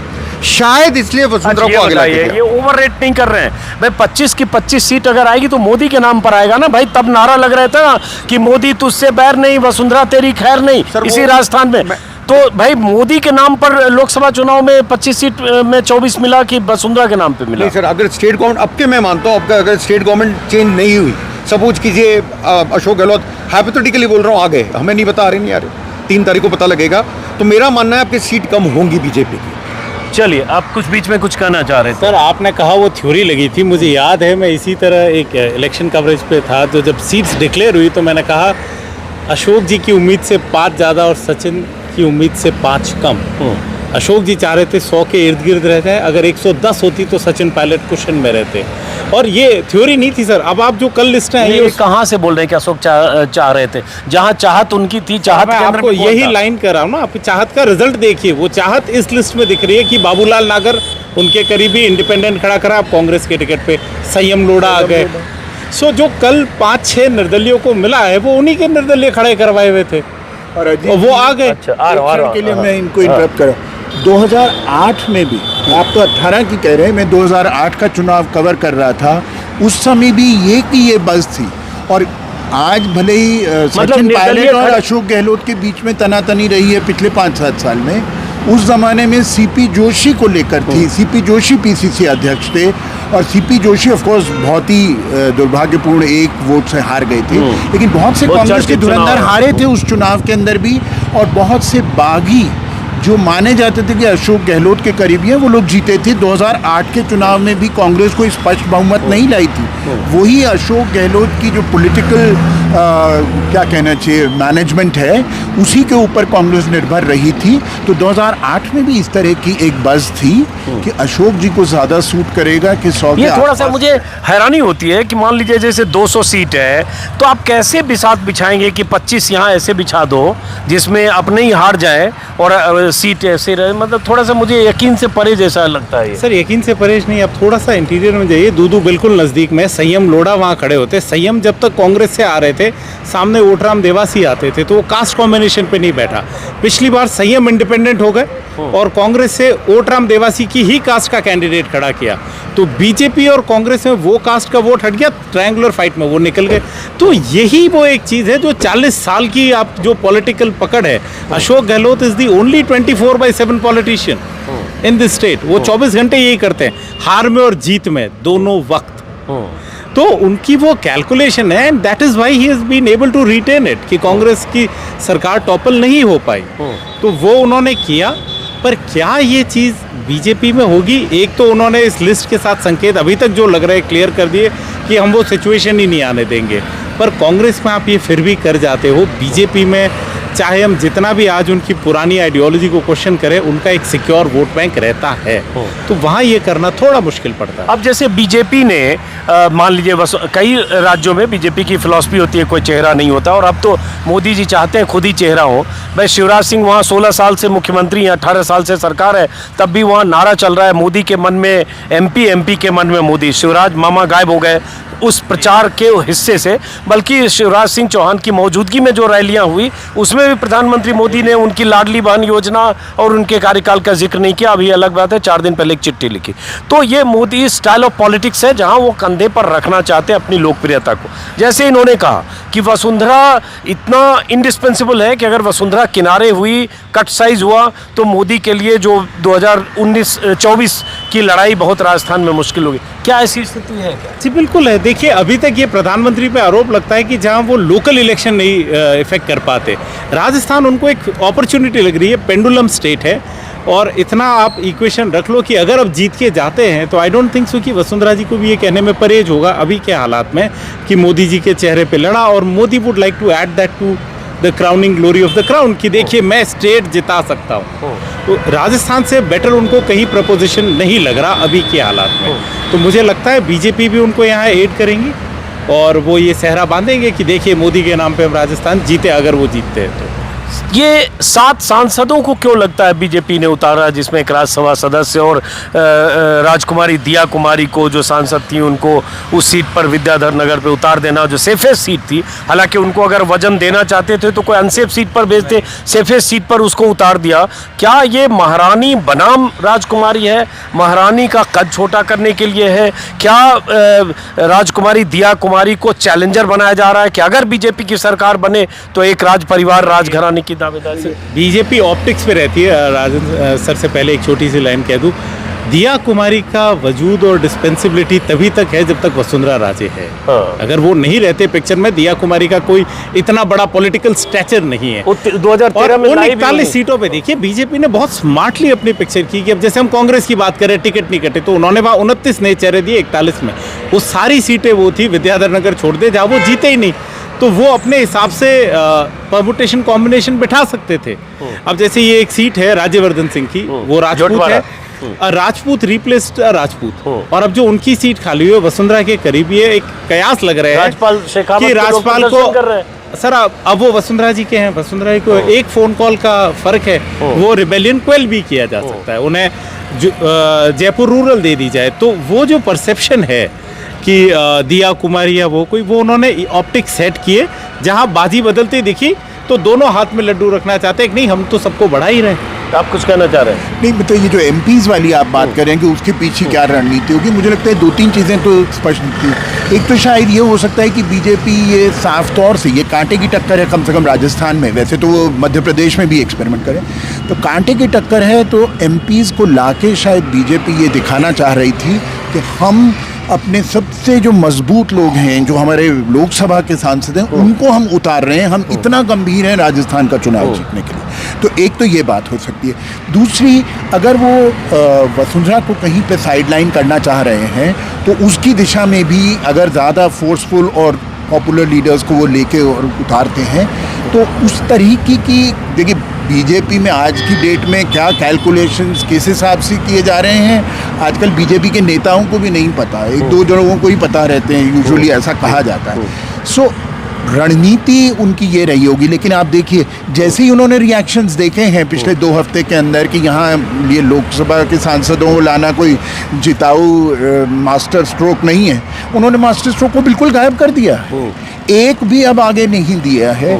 और अगर गजेंद्र सिंह को देते हैं तो हो सकता है दें, लेकिन बाकी जिनकी चर्चाएं चल रही थी कि उनको भी दे सकते हैं, उनको भी दे सकते हैं, वैष्णव को भी दे सकते हैं, अर्जुन मेघवाल को भी लेके आ सकते हैं वगैरह वगैरह, उनके ऊपर तो अब एक तरह से रोकथाम हो गई है। सर एक ये भी देखिए कि उन 41 में से जहाँ एक ही है, अगर मैं कह रहा हूँ 7 में से 2 सांसद भी जीते तो आंकड़ा कुछ तो बड़ा, तो कहीं ना कहीं ये एक चांस दिखता है कि हम उस सीट पे एक्सपेरिमेंट कर रहे हैं। उसी तौर पे आप सोजत की सीट देखिए, पाली में आती, मुझे लगता है कांग्रेस ने पिछले 3 चुनाव में जीती, टिकट किसे दिया? एक ब्यूरोक्रेट निरंजन आर्या को।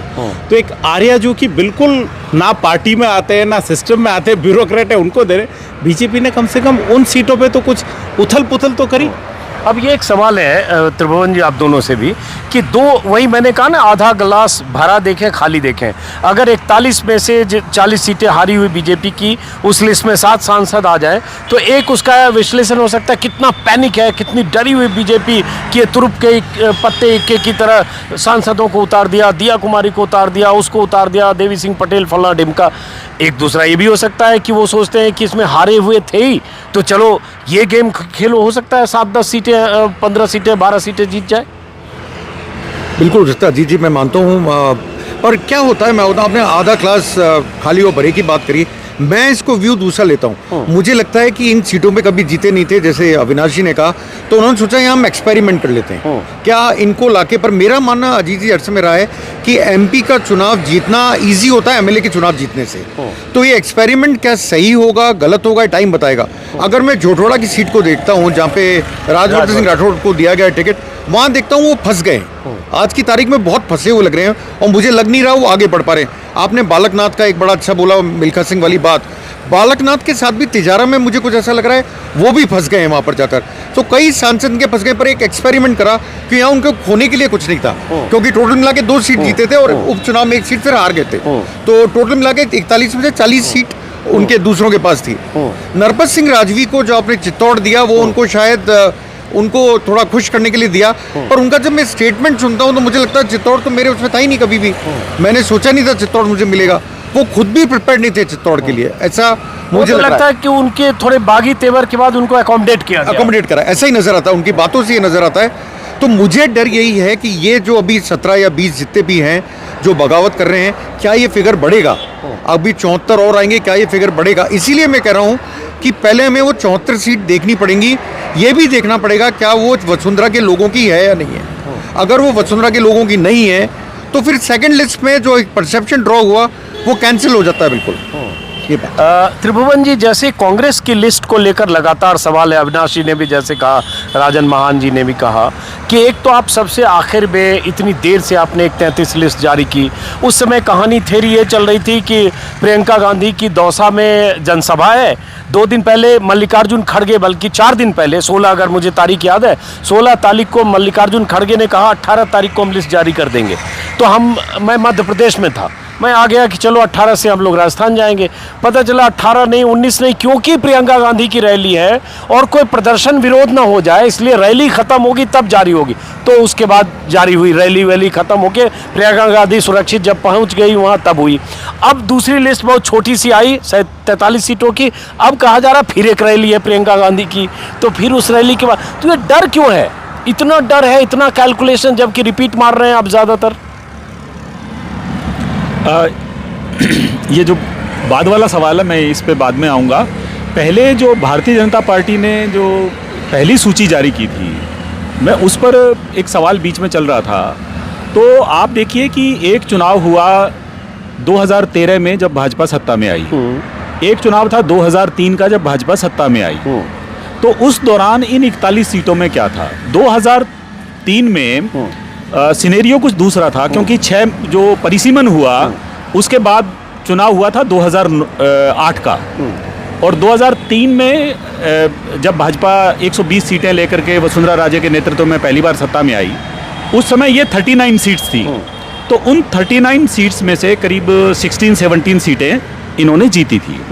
फिर जब ये हार गए और उसके बाद दोबारा ये सत्ता में आए 2013 में, उस दौरान ये सीटें 41 थी, वर्तमान स्थिति में थी क्योंकि परिसीमन हो चुका था। उस दौरान भी उन्होंने 18-19 सीटें जीती हैं। किन की बात कर रहे हैं बीजेपी की, अच्छा, जब बीजेपी सत्ता में आ रही है। लोकसभा की बात कर रहे हैं? नहीं, विधानसभा। अच्छा, ठीक है। तो आप ये देखिए कि इस बार जो इन्होंने 41 सीटें दी है, वो अगर उसमें से 41 सीट की बात करें तो हाँ, मैं थोड़ा कंफ्यूज वो 41 सीटों में से अगर ये इस बार 15, 16, 18, 20 सीटें जीत लाते हैं, तो ये उनकी सत्ता की राह को आसान करेंगी ये सीटें। और उन्होंने जो इन 41 सीटें, जो सबसे ज़्यादा मुश्किल और टफ सीटें थी, उन पे जो काम किया है, उसमें उन्होंने 7 MPs को उतार करके, अगर वहाँ शायद MLA के कैंडिडेट्स लड़ते तो वो शायद इतनी ताकत नहीं लगा सकते थे। इन्होंने MPs को उतार करके एक तरह से उनके ऊपर भी एक तलवार लटका दी है कि आपका आगे का भविष्य अगर तय करना है आपने अच्छे से, तो आप ये सीटें जीत के लाइए। मतलब एक जीतो 2-4 जिताओ। हाँ, तो उस दृष्टि से ये काफ़ी इनका अच्छा वर्किंग के बाद में ऐसी सीटें जो कैंडिडेट डिक्लेयर किए गए हैं, मुझे ऐसा लगता है कि वो है, क्योंकि जब पुराने चुनावों को देखते हैं और जब सत्ता में आए हैं, तब ये इन सीटों में इन्होंने निकाला है।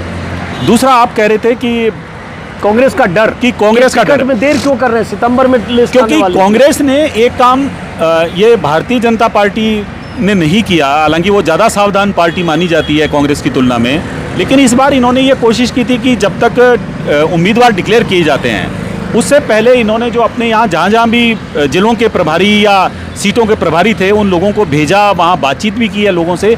लेकिन वहाँ एक साफ तौर पे ये भी दिखाई दे रहा है कि ये पहले से डरे हुए इसलिए भी हैं कि क्योंकि राजस्थान का जो एक बार बीजेपी एक बार कांग्रेस वाला जो रिवाज है या जो परिवर्तन चलता है, कहीं उसकी चपेट में हम नहीं आ जाएं, तो ये थोड़ा सावधानी बरतने की कोशिश कर रहे हैं। तो ये ऐसा लग रहा है। और दूसरा, भाजपा में जो गुस्सा जो सामने आ रहा है, वहाँ जो उनकी जो प्रीति है एक दूसरे की, वो भय की प्रीति है।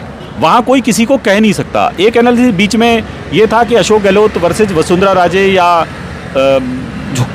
जो सचिन पायलट या दूसरों के साथ है, तो अशोक गहलोत के साथ एक पॉजिटिव चीज़ और है कि वहाँ उनके प्रति आप किसी भी स्तर का एक विरोध करके दोबारा उनके पास आप जा सकते हैं, तो उनसे कोई जो बहुत ज़्यादा भय की ज़रूरत है नहीं, तो वो सामना करने में एक जो सहजता रहती है उनके साथ, वो है।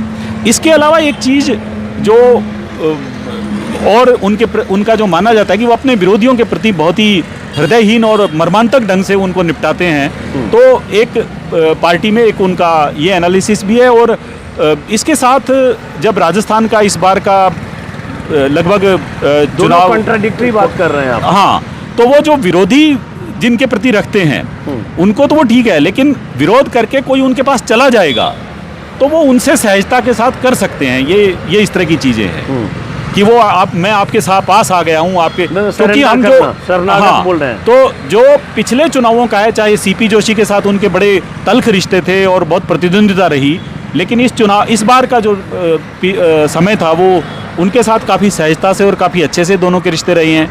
इसी तरह से अन्य चुनाव में जैसे परशुराम मदेरणा और उनकी प्रतिद्वंदिता रही, लेकिन बाद के रिश्तों में वो काफ़ी ठीक रहे। तो इस तरह की चीज़ें हैं।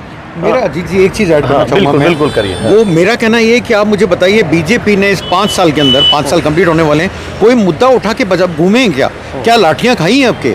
क्या प्रोटेस्ट करा है बीजेपी ने? बीजेपी आपको दिखी पिछले 4.5 साल के अंदर? मुझे तो नज़र नहीं आई कहीं पर भी। और जो भी मुद्दे उठाए गए, वो पायलट ने जो उठाए थे, उन मुद्दों को पकड़ा उन्होंने ज़्यादातर। एक बात ये, दूसरी बात ये कि अशोक गहलोत ने एक नैरेटिव सेट करा है आपके, उस नैरेटिव के इर्द गिर्द दबके घूमना पड़ रहा है बीजेपी को। इसलिए मैं बोलता हूँ आज की तारीख में, देखिए इलेक्शन अभी दूर हैं, मैंने आपको पहले ही बोला आज रिजल्ट डिक्लेयर नहीं कर सकते। मैं मानता हूँ कि अशोक गहलोत एक परसेप्शन लेके आगे बढ़े हैं थोड़ा सा, इसलिए उनकी एज है, ये बोलना चाहता मैं। ये बहुत अहम बात है। बात बता रहा हूँ, राजस्थान की राजनीति पे आप समझ लिए, प्रदर्शन करने वाले प्रदर्शन करते, जो सत्ताधीश होते उन्होंने कोई प्रदर्शन किए? आपने ये जो सारे बड़े नेता देखे, इनमें से कौन आदमी प्रदर्शन पे था? सचिन पायलट एक एवरेजन थे पिछली बार जो आए, उन्होंने प्रदर्शन किया, उनकी पिक्चर आई, वरना मेरी मेमोरी में मुझे नहीं पता कि मैंने कोई अशोक जी के अंडर या वसुंधरा जी के अंडर कोई प्रोटेस्ट देखा नहीं। तो अब उनका ये- चार्म अलग है। अब सुनिए, एक चीज मैं पूछता और हूँ। एक मैं बात बोरो करूंगा त्रिभुवन जी की, जो इन्होंने एक शो में कही थी, तो वो नहीं बोले, मैं बोल देता हूँ। इन्होंने एक भाजपा के बारे में बात कही, इनका बहुत अनुभव है भाजपा का, कि ऊपर आप कितना भी झगड़ा देखें, नीचे उनका काम चलता जाता है, जिस तरह का भी वो काम करे। तो क्या आज कांग्रेस का कार्यकर्ता सेम लोगों से जिनसे वो दुखी था उनको लेके इतना मोटिवेटेड है कि वोट लाएगा, या भाजपा का कार्यकर्ता जिसे दिख रहा है राज आएगा तो मेरा कुछ हो जाए वो वोट लाएगा? ये भी एक फैक्टर है जिस पे बात करनी चाहिए बड़े नेताओं के अलावा, कि ग्राउंड पे कौन कितना चार्ज अप है वोटर लाने के लिए। आपने इतने महंगाई राहत के बना दिए, पर उसमें भी कार्यकर्ताओं के काम नहीं हुए। आज मुझे नहीं लगता कांग्रेस के किसी कार्यकर्ता से आप इन प्राइवेट विदाउट कैमरा बात करें वो कोई बहुत ज़्यादा मोटिवेटेड या चार्ज अप रहेगा। सो मुझे ये एक सवाल ये है कि जैसे मध्य प्रदेश है, 18 साल से बीजेपी है वहाँ, हालांकि बीच में 2008 में कमलनाथ आए भी, एज पे थे, 116 पे बहुमत है, 114 मिला, किसी ढंग सरकार तो बनी, लेकिन 15 महीने के बाद ज्योतिरादित्य सिंधिया ने सरकार गिरा दी, जो दुनिया के सामने है। लेकिन कई राज्य में लंबा सिलसिला 10 साल 20 साल, बंगाल तो रिकॉर्ड ही बना चुका है, तो ऐसा लंबा सिलसिला सरकारों का रहा है। लेकिन जैसे यहाँ ये रिवाज की जब बात करते हैं या हिमाचल की भी बात करते हैं, तो जैसे इन्होंने कहा कि कोई प्रदर्शन, विरोध, जो एंटी इस्टेब्लिशमेंट कुछ आंदोलन करने की ज़रूरत नहीं है, मान के बैठे हैं महारानी साहिबा धौलपुर में या जहाँ भी जयपुर में कि भाई तो रिवाज है, तो हम चुनाव से 4 महीने पहले ये टिकट में दाएं बाएं करेंगे, सरकार में आ जाएंगे। वैसे ही दूसरी पार्टी भी, तो ये इसकी क्या वजह है, ये क्या थॉट प्रोसेस है, या क्यों ऐसा मान के चलते हैं? अब ये वो आप जो हाफ फुल और हाफ एम्प्टी वाला ग्लास की जो बात कर रहे हैं, तो वो सभी सरकारों के साथ कुछ अच्छा कर पाते हैं, कुछ नहीं कर पाते हैं। तो मुझे लगता है कि एंटी इनकम्बेंसी एक नेचुरल फिनोमिनन है। कई स्टेट्स के अंदर आइडियोलॉजी की वजह से ऐसा हो रहा है, जैसे कि गुजरात के अंदर उन्होंने एक लेबोरेटरी बना ली हिंदुत्व की। कई लोग कहते हैं अब मध्य प्रदेश को भी काफ़ी हद तक गढ़ बना लिया गया है। राजस्थान में शायद जो ऐतिहासिक परंपरा है उसकी वजह से पोलराइजेशन का खेल उस हद तक नहीं बीजेपी खेल पाई है जितना कि कुछ दूसरे हिंदी बेल्ट के स्टेट्स के अंदर खेल पाई है। और उससे मैं ये जो आप लोग ग्रास रूट्स की बात कर रहे थे, और अभी तक अपन बात चर्चा कर रहे हैं कुछ बड़े नेताओं के संदर्भ में, जिसकी चर्चा बिल्कुल नहीं हुई अभी तक वो है पोलराइजेशन के खेल की। मैं आपने जो क्योंकि जवाब दिया, पोलराइजेशन का वही- खेल बीजेपी बहुत चतुराई के साथ, बहुत गहनता के साथ खेल रही है राजस्थान के अंदर। अगर किसी ने गौर किया हो, परिवर्तन यात्राओं के ऊपर कोई बहुत बड़ी सफलता बीजेपी को मिली हो ऐसा नहीं दिखा, लेकिन अगर आप उनका पूरा डिस्कोर्स देखें बड़े बड़े नेताओं का, चाहे वो जो 4-5 इनके बड़े नेता आए और चाहे जो रीजनली जो बड़े अरे नेता अमित हैं, शाह मोदी कन्हैया लाल का जिक्र कर गए वो कि एक दर्जी के सनातन नाप धर्म लेने के वाला मामले। हाँ। पूरा मुद्दा उठाया गया। फिर यहाँ पे जो वो बीहेडिंग हुई कन्हैया लाल वाली, आप सोचें कि किस हद तक लोगों को बरगलाने की कोशिश है कि हर संभव जो एक इशू है, जैसे जयपुर ब्लास्ट का केस है, उसके अंदर जो अक्यूज थे उनका एक्विटल हो गया कोर्ट की वजह से। गौर से अगर आप देखें तो सारा जो इसका इन्वेस्टिगेशन और प्रोब था वो दरअसल 2008 में वसुंधरा राजे के कार्यकाल, जिसके अंदर की बीजेपी में आरएसएस के हैवी वेट जो आज आसाम के गवर्नर हैं, वो सज्जन उस समय होम मिनिस्टर थे राजस्थान के, गुलाब चंद कटारिया। तो अगर कोई कमज़ोरी रही उस समय के पुलिस की पूरी जो कार्रवाई रही, उसकी वजह से अब हो रहा है कि आप कोर्ट्स के अंदर आप वो एक्विटल हो रहे हैं। लेकिन बीजेपी उसके लिए भी पूरी तरह से, और जो अपीजमेंट पॉलिटिक्स की जो पूरी तोहमत अशोक गहलोत की सरकार के ऊपर लगा रहे हैं। आप सोचिए कि अजीत जी, मैं एक चीज़ सोचता हूँ, अब ये लॉ एंड ऑर्डर, क्योंकि अशोक जी की जो स्कीम्स हैं उनके ऊपर आप बहुत ज़्यादा उनको अटैक कर नहीं सकते, वो ऐसी स्कीम्स हैं जिनकी की काफ़ी एक्सेप्टेंस है लोगों में। तो लॉ एंड ऑर्डर को उन्होंने देखा है कि ये हम किसी तरह से कमज़ोरी ले लेंगे, और लॉ एंड ऑर्डर के आड़ में आके आप फिर पोलराइजेशन का खेल खेल रहे हैं। वो खेल किस तरह से अब उभार किया जाएगा, क्योंकि एक पूरी बी टीम है बीजेपी के साथ, जिसमें एक एक्सट्रीम पे असदुद्दीन ओवैसी हैं और दूसरे एक्सट्रीम पे जो मैं देखता हूँ मतलब बहुत से संत महंत और बाबा जो राजस्थान के गली गली और नुक्कड़ नुक्कड़ के अंदर अब घूम रहे हैं और हर तरीके के कैंपेन्स हो रहे हैं। जयपुर के अंदर एक पूरा कैंपेन चल रहा है कुछ बाबाओं के द्वारा कि कैसे साहब जो पुराने हमारे मंदिर हैं उनकी देख रेख अच्छी नहीं हुई। तो तोहमत सरकार के ऊपर है कि कहीं इन लोगों ने कुछ गौर नहीं किया, हिंदुओं का कभी भला नहीं किया कांग्रेस ने, वगैरह वगैरह का जो एक रणनीति और पूरा तर्क दिया जाता है।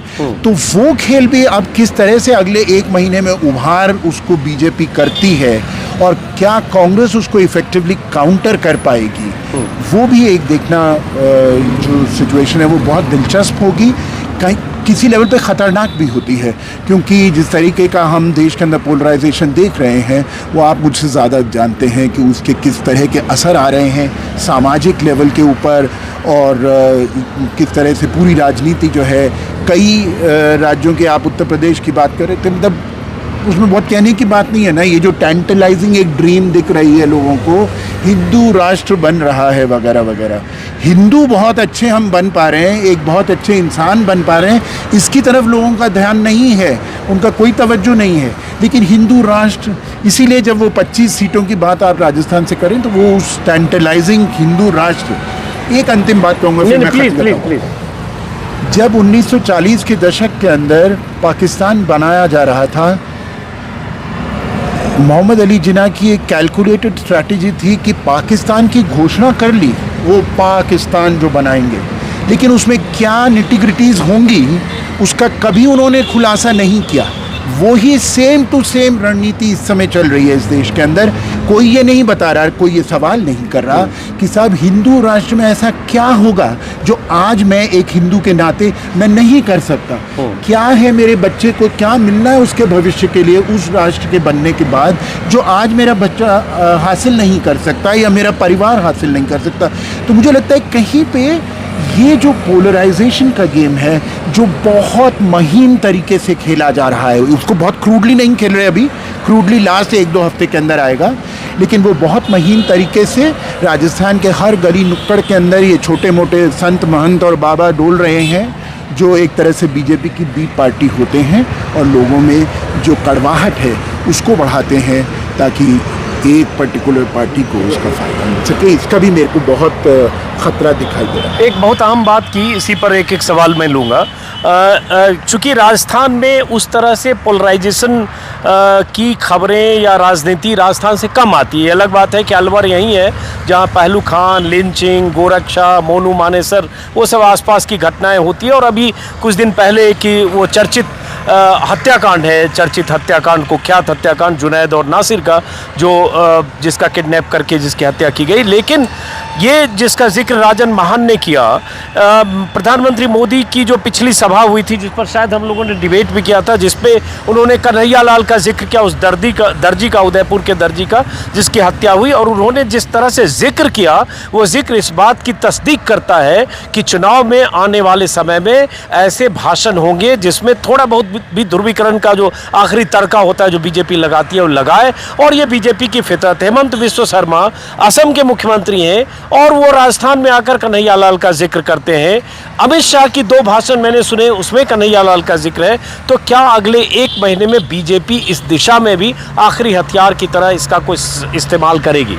मुझे लगता है जरूर करेगी। आप देखिए, प्रधानमंत्री ने एक बार कन्हैया लाल उठाया, और वो भी कहाँ उठाया, चित्तौड़ में, जो मेवाड़ रीजन है वहाँ पे उठाया, क्योंकि उनकी जो हत्या हुई थी उदयपुर में हुई थी, आपने कहा तो। दूसरा, प्रधानमंत्री ने एक और उठाया था, आपको याद हो, सनातन। एक ये सनातन इशू मेरे को बनता हुआ दिखता है राजस्थान में। सनातन भी एक इशू बनेगा और कन्हैया लाल भी उठाने की कोशिश की जाएगी। ये दोनों उठाए जाएंगे। पोलराइजेशन की जो राजन जी करें, बिल्कुल एग्री करता हूँ, उसको हम भूल रहे हैं। पर उसके साथ साथ एक चीज़ और याद करनी चाहिए अजीत जी, कि आप जब इनकी बात करते हो, जो अपन कास्ट सर्वे बोलते हैं जिसको अशोक गहलोत, कास्ट सर्वे भी तो गेम प्ले कर सकता है कहीं पे, क्योंकि अभी तक शायद लोगों में अभी इतनी वो नहीं हुआ। कैंपेन के टाइम में शायद वो कास्ट सर्वे को भी उठाए कांग्रेस भी अपनी तरफ से इसको दबाने के लिए। तो कमंडल मंडल वाला जो इशू है, शायद वो राजस्थान में बनता हुआ मुझे आगे नज़र आता है, तो वो उठाएंगे। ज़्यादातर जो पोलराइजेशन की बातें राजन जी ने बिल्कुल सही कहा, वो धीमे धीमे उसको गैदर करेंगे मोमेंटम को। अभी तक पीएम उठा चुके, अमित शाह उठा चुके, और इसके अलावा भी लोग उठा चुके हैं आप देखें तो वो इशू उठेगा, इसमें कोई शक नहीं है।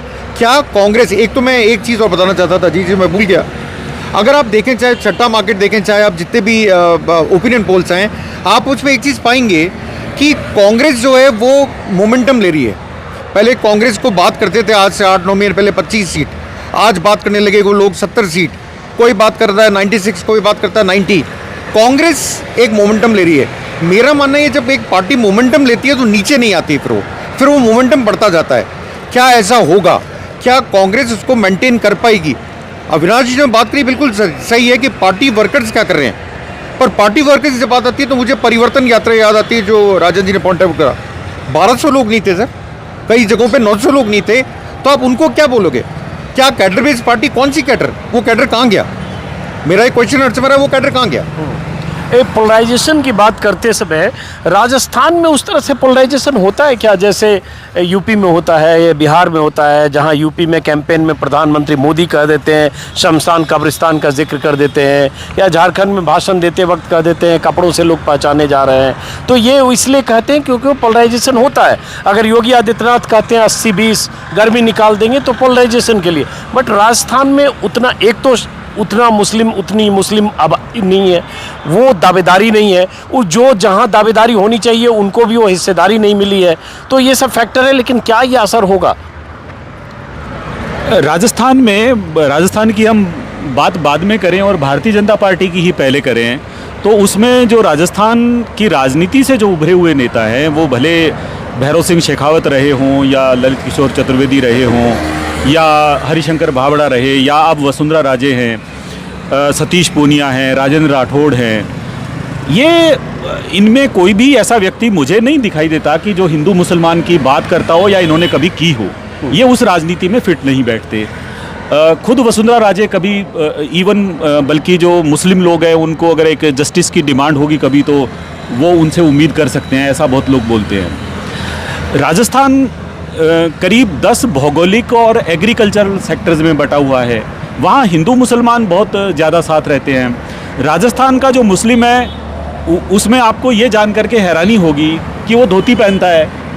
खासकर जो बाड़मेर जैसलमेर के जितने मांगनियार और लंगा लोग हैं वो सारे गीत गाते हैं, हिंदू भजन गाते हैं और धोती कुर्ता पहनते हैं, पगड़ी बांधते हैं। राजस्थान का जो कायम खानी लोग हैं, जो शेखावाटी के में जिनकी संख्या ज़्यादा है, तो यहाँ रिश्ते जो है, जो नाखून और जो मांस का एक रिश्ता बताया जाता है जिस तरह का, कि इतना धड़कनें बहुत अच्छी तरह जुड़ी हुई हैं उनमें, तो राजस्थान में वो कोशिश कर सकते हैं। इसका एक संकेत हमें इस बात से मिलता है कि जो एक टिकट तिजारा से दी गई है, तो वो एक मुस्लिम प्रभाव वाली सीट है, तो वहाँ उन्होंने बाबा बालकनाथ को उतारा है, तो वहाँ हिंदू मुसलमान करने की कोशिश है। इसी तरह से जो बाड़मेर के एक महंत हैं, उनको उन्होंने जैसलमेर में पोखरण में टिकट दिया है, क्योंकि वहाँ एक मुस्लिम धर्मगुरु का काफ़ी प्रभाव है। तो ऐसा नहीं है नहीं कोशिश की। गुलाबचंद कटारिया बार बार उदयपुर में कोशिश करते थे हिंदू मुस्लिम करने की, और वो बार बार इस तरह के भाषण देते थे जिसमें कहा जाता था कि ये पंचर वाले ये कर रहे हैं, इस तरह से कर रहे हैं। लेकिन राजस्थान का जो टेम्परामेंट है वो हिंदू मुस्लिम का नहीं है। लेकिन एक चीज़ बड़ी हैरानीजनक है कि लगता ऐसा है कि जैसे उत्तर प्रदेश के योगी जो है उनका असर होगा राजस्थान में या मोदी का। लेकिन मैंने अभी पिछले दिनों जालौर, सिरोही या बांसवाड़ा, डूंगरपुर, वहाँ की जो पॉकेट्स हैं दूर दराज, वहाँ बात की, तो वहाँ लोगों को हेमंत बिस्वा शर्मा ज़्यादा प्रभावित कर रहा है। वो एक बड़ा हैरानीजनक बात थी कि लोग कह रहे हैं कि नहीं, भविष्य का नेता वैसा होना चाहिए जो बीजेपी को सपोर्ट करने वाले जो लोग। नहीं, दरअसल तो कट्टरपन का स्केल चेंज हो रहा है। हाँ। पहले अडवाणी लगे, अब अडवाणी सेकुलर लगने लगे, अब मोदी है। हाँ। अब मोदी के सामने योगी आ गए, अब योगी से 4 कदम आगे जाके बात करता है कि हमें मुसलमानों की वोट नहीं चाहिए, खुलकर बोलता है। योगी इशारों में 80-20 बोलते हैं, वो कहता है तो मियाँ का वोट नहीं चाहिए। तो यहाँ धीरे धीरे स्केल बढ़ता चला गया, कल कोई और आ जाएगा ऐसा। लेकिन आप देखिए कि एक उसका वरुण गांधी भी है इसका एक उदाहरण। वरुण गांधी ने शुरू में बहुत कमेंट करने की कोशिश की थी, लेकिन वो बाहर बिल्कुल आउट हो गए हैं। तो वो भारतीय जनता पार्टी और जो संघ की राजनीति है उसमें कौन कितना फिट बैठता है और कौन उसको कहाँ कितना ले जाना है। और खासकर जो जातियों वाला मामला अभी डिस्कस हुआ, जातियों पे जितना काम यहाँ कांग्रेस या दूसरे समाजवादी लोगों को करना चाहिए था, उसकी तुलना में उस पर पॉलिटिकली जो काम किया है वो संघ ने ज़्यादा किया है। उन्होंने उन जातियों को जोड़ने की भी कोशिश की है। राजस्थान के अंदर संघ के 3 प्रांत हैं, चित्तौड़ है, जयपुर है, जोधपुर है। उन तीनों प्रांतों में उन्होंने अभी जो, इस बार का नहीं कह रहा मैं, इससे पहले के जो मुखिया थे तीनों, एक में सुथार था, एक में सांसी था, एक में जाट था, तो उन्होंने जो कांग्रेस आज जो तुरुप का पत्ता पूरे देश में खेलना चाह रही है, उस पे संघ वो काफ़ी पहले से काम कर चुके हैं। उनको लगता है कि कहीं हमारा वोट बैंक इधर उधर खिसक नहीं जाए, तो उन्होंने इस तरह के काम किए हैं जो उनको धरातल पर थोड़ा मजबूती दें। वही आखिरी सवाल, क्लोजिंग रिमार्क, कि जैसे एक तो ये पोलराइजेशन की बात अच्छा कि आपने जिक्र किया, याद आ गया। हालांकि चूँकि चुनाव में अभी वक्त है, इसलिए बहुत सारे मुद्दे बीच में उठेंगे और ऐसी चर्चाएं हम लोग 8-10 बार करेंगे अलग अलग समय। अभी मैं एक ओवरऑल पिक्चर राजस्थान की इन लोगों के ज़रिए लेना चाह रहा था। लेकिन जैसे एक तो पोलराइजेशन की बात, दूसरी बात जो अशोक गहलोत की तरफ से जैसे ओपीएस हिमाचल में फैक्टर था और हिमाचल में आखिरी दौर में ओपीएस ने असर दिखाया। अब यहाँ ओपीएस भी है और जाति जनगणना, इस पर जाति जनगणना पर कोई विधानसभा चुनाव का भी टेस्ट हुआ नहीं है, अब टेस्ट होगा। तो क्या ये सब भी कुछ असर होगा? सर देखते हैं कांग्रेस इसको किस तरह उठा पाती है। बात मुद्दे की नहीं है, मुद्दा बनाया कैसे जाता है। Will they be able to scale it up, उस पर डिपेंड करेगा। और सर हमारी एक और है तासीर कि हम सरकार से वो देखते हैं कि हमें मिलने क्या वाला है। इस सरकार से जो मिल गया ना उसे राजस्थानी खाते में ले लेता है, फिर कहता है अब क्या। तो अब नया क्या ला रही है कांग्रेस, वो जाइए आप गांव में जाइए, उनकी एक बहुत अच्छी इकोनॉमिक्स होती है कि एक सरकार से हमें मोटा मोटी 5 साल में 3 से 3.5 लाख रुपए का गरीब परिवार को फ़ायदा मिलता है। वो आपको अकाउंट बताएंगे इस योजना से इतर। तो वो आ गया। कांग्रेस जो ये बात करी ना हमने दिया, वो कह रहे ये ले चुके। आगे का क्या सपना है उस पे खेल होगा। इसलिए आप देखिए मुख्यमंत्री कई बार कहते हैं भाजपा आ गई तो ये बंद हो जाएगा, ये बंद हो जाएगा, ये बंद हो जाएगा। पर ये जो दोनों मुद्दे आपने बताए उनको किस तरह रेकअप करती है कांग्रेस। एक पानी की समस्या को लेकर ईस्टर्न कनाल नहीं है, ये ना बेमतलब का हवा बना रहे हैं। इनको गजेंद्र सिंह का धन्यवाद देना चाहिए था। इसी कांग्रेस पार्टी को 3.5 साल तक पता नहीं था ईआरसीपी है। वो तो एक स्टेज पे दोनों जने उलझ गए और वो हो गया। और मैंने अपने एक टिप्पणी में कहा था कांग्रेस की फर्स्ट फैमिली का ईस्टर्न राजस्थान प्रेम रणथंभौर नेशनल पार्क है। और ये इस रैली में भी प्रूव हुआ। प्रियंका गांधी आई, भाषण दिया, हम सब ने बात की, उसके अगले दिन वो कहाँ थी? Ranthambore national park. तो मैं पाली से 70 किलोमीटर दूर जोधपुर से आता हूँ, 35 साल से तो मैं वहाँ पानी की ट्रेन आते जाते देख रहा हूँ। मुद्दा नहीं बना। बाड़मेर में इशू है, किसी सरकार ने नहीं किया था। मतलब नहीं सर, हम राजस्थान है, पानी हमारे लिए चैलेंज था, है, रहेगा। ईआरसीपी और कांग्रेस मुझे लगता है कि अब अचानक इतना बड़ा इशू इसलिए बना रही है क्योंकि सचिन पायलट भी अब बहुत कैलकुलेटेडली काफ़ी एक बैक सीट ले रहे हैं कि ठीक है भाई हमारा तो कोई रोल ही नहीं है, हमारे को आप कोई बहुत बड़ी जिम्मेदारी दे ही नहीं रहे, तो फिर हम आराम से बैठे हुए हैं। तो वो जो नुकसान हो सकता है ईस्टर्न राजस्थान में सचिन पायलट के बिल्कुल साइलेंट होने का, अगर यही रवैया रहा और कांग्रेस ने कोई बहुत ज़्यादा उनसे ना तो उनको कोई इंस्ट्रक्शंस दी गई, ना ही उनको बहुत ज़्यादा उतारा, तो ईस्टर्न राजस्थान में जिसमें कांग्रेस को बहुत पहल मिली थी पिछले चुनाव में, 3-4 डिस्ट्रिक्ट ऐसे थे जहां बीजेपी का खाता ही नहीं खुला था। उस ईस्टर्न राजस्थान में गुज्जर वोट काफ़ी अहम है, यूथ वोट तो हर जगह ही अहम है। तो वहाँ जो कांग्रेस को नुकसान हो सकता है उसकी भरपाई करने के लिए ईआरसीपी को उभार रहे हैं।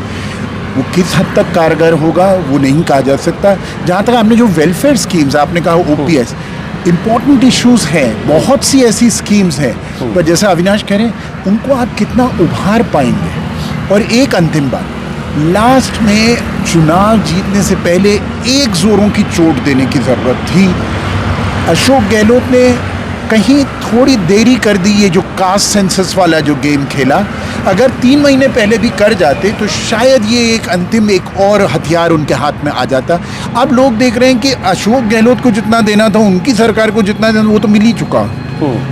और अगर बीजेपी कि प्रधानमंत्री कह रहे हैं कि कोई हम गारंटी दे रहे हैं, मोदी गारंटी, उन्होंने कहा ना जयपुर के उसमें, ये मोदी की कि गारंटी मोदी की है। गारंटी है कि कहीं कुछ भी वापस नहीं तो लिया जाएगा, गारंटी बल्कि उसको रिफाइन किया जाए। भ्रष्टाचार के खिलाफ गारंटी दी और 5 दिन बाद अजित पवार वहाँ डिप्टी सीएम बन गया। वो गारंटी तो एग्जैक्टली। है। सो प्रश्न ये है कि विश्वसनीयता किसकी ज़्यादा है, राजस्थान के लोगों में किसकी विश्वसनीयता ज़्यादा है, क्योंकि अल्टीमेटली ये कहीं पे बीजेपी फेसलेस चल रही है राजस्थान में, वसुंधरा को अकोमोडेट कर रहे हैं ताकि जो विरोध है वो घट जाए, लेकिन it is a PM versus CM battle, and in this Ashok Gehlot के लिए कहीं एक मौका भी है, क्योंकि अगर वो इस बाजी को जिता ले जाते हैं, किसी तरह से करिश्मा करके इतिहास बना जाते हैं, तो वो वास्तव में एक इतिहास पुरुष बन जाएंगे और उनका राष्ट्रीय जो एक जो उसके ऊपर जो उभार होगा with his OBC credentials and all that, तो वो तो फिर एक अलग ही फिजा है, लेकिन क्या वो होगा इसके ऊपर काफ़ी संशय। अच्छा, अब आखिरी एक सवाल और, चूंकि बहुत मुश्किल से हम लोग ऐसे बैठे हैं, चूंकि 2024 का चुनाव इस नतीजे के तुरंत 4 महीने बाद होगा। 3 दिसंबर को नतीजे हैं, अप्रैल फर्स्ट वीक से लोकसभा चुनाव शुरू हो जाता है पहला दौर। 24 सीटें राजस्थान में बीजेपी की है, बीजेपी की 25 में से 24, एक हनुमान बेनीवाल, 24 सीटें बीजेपी राजस्थान में जीती 25 में से।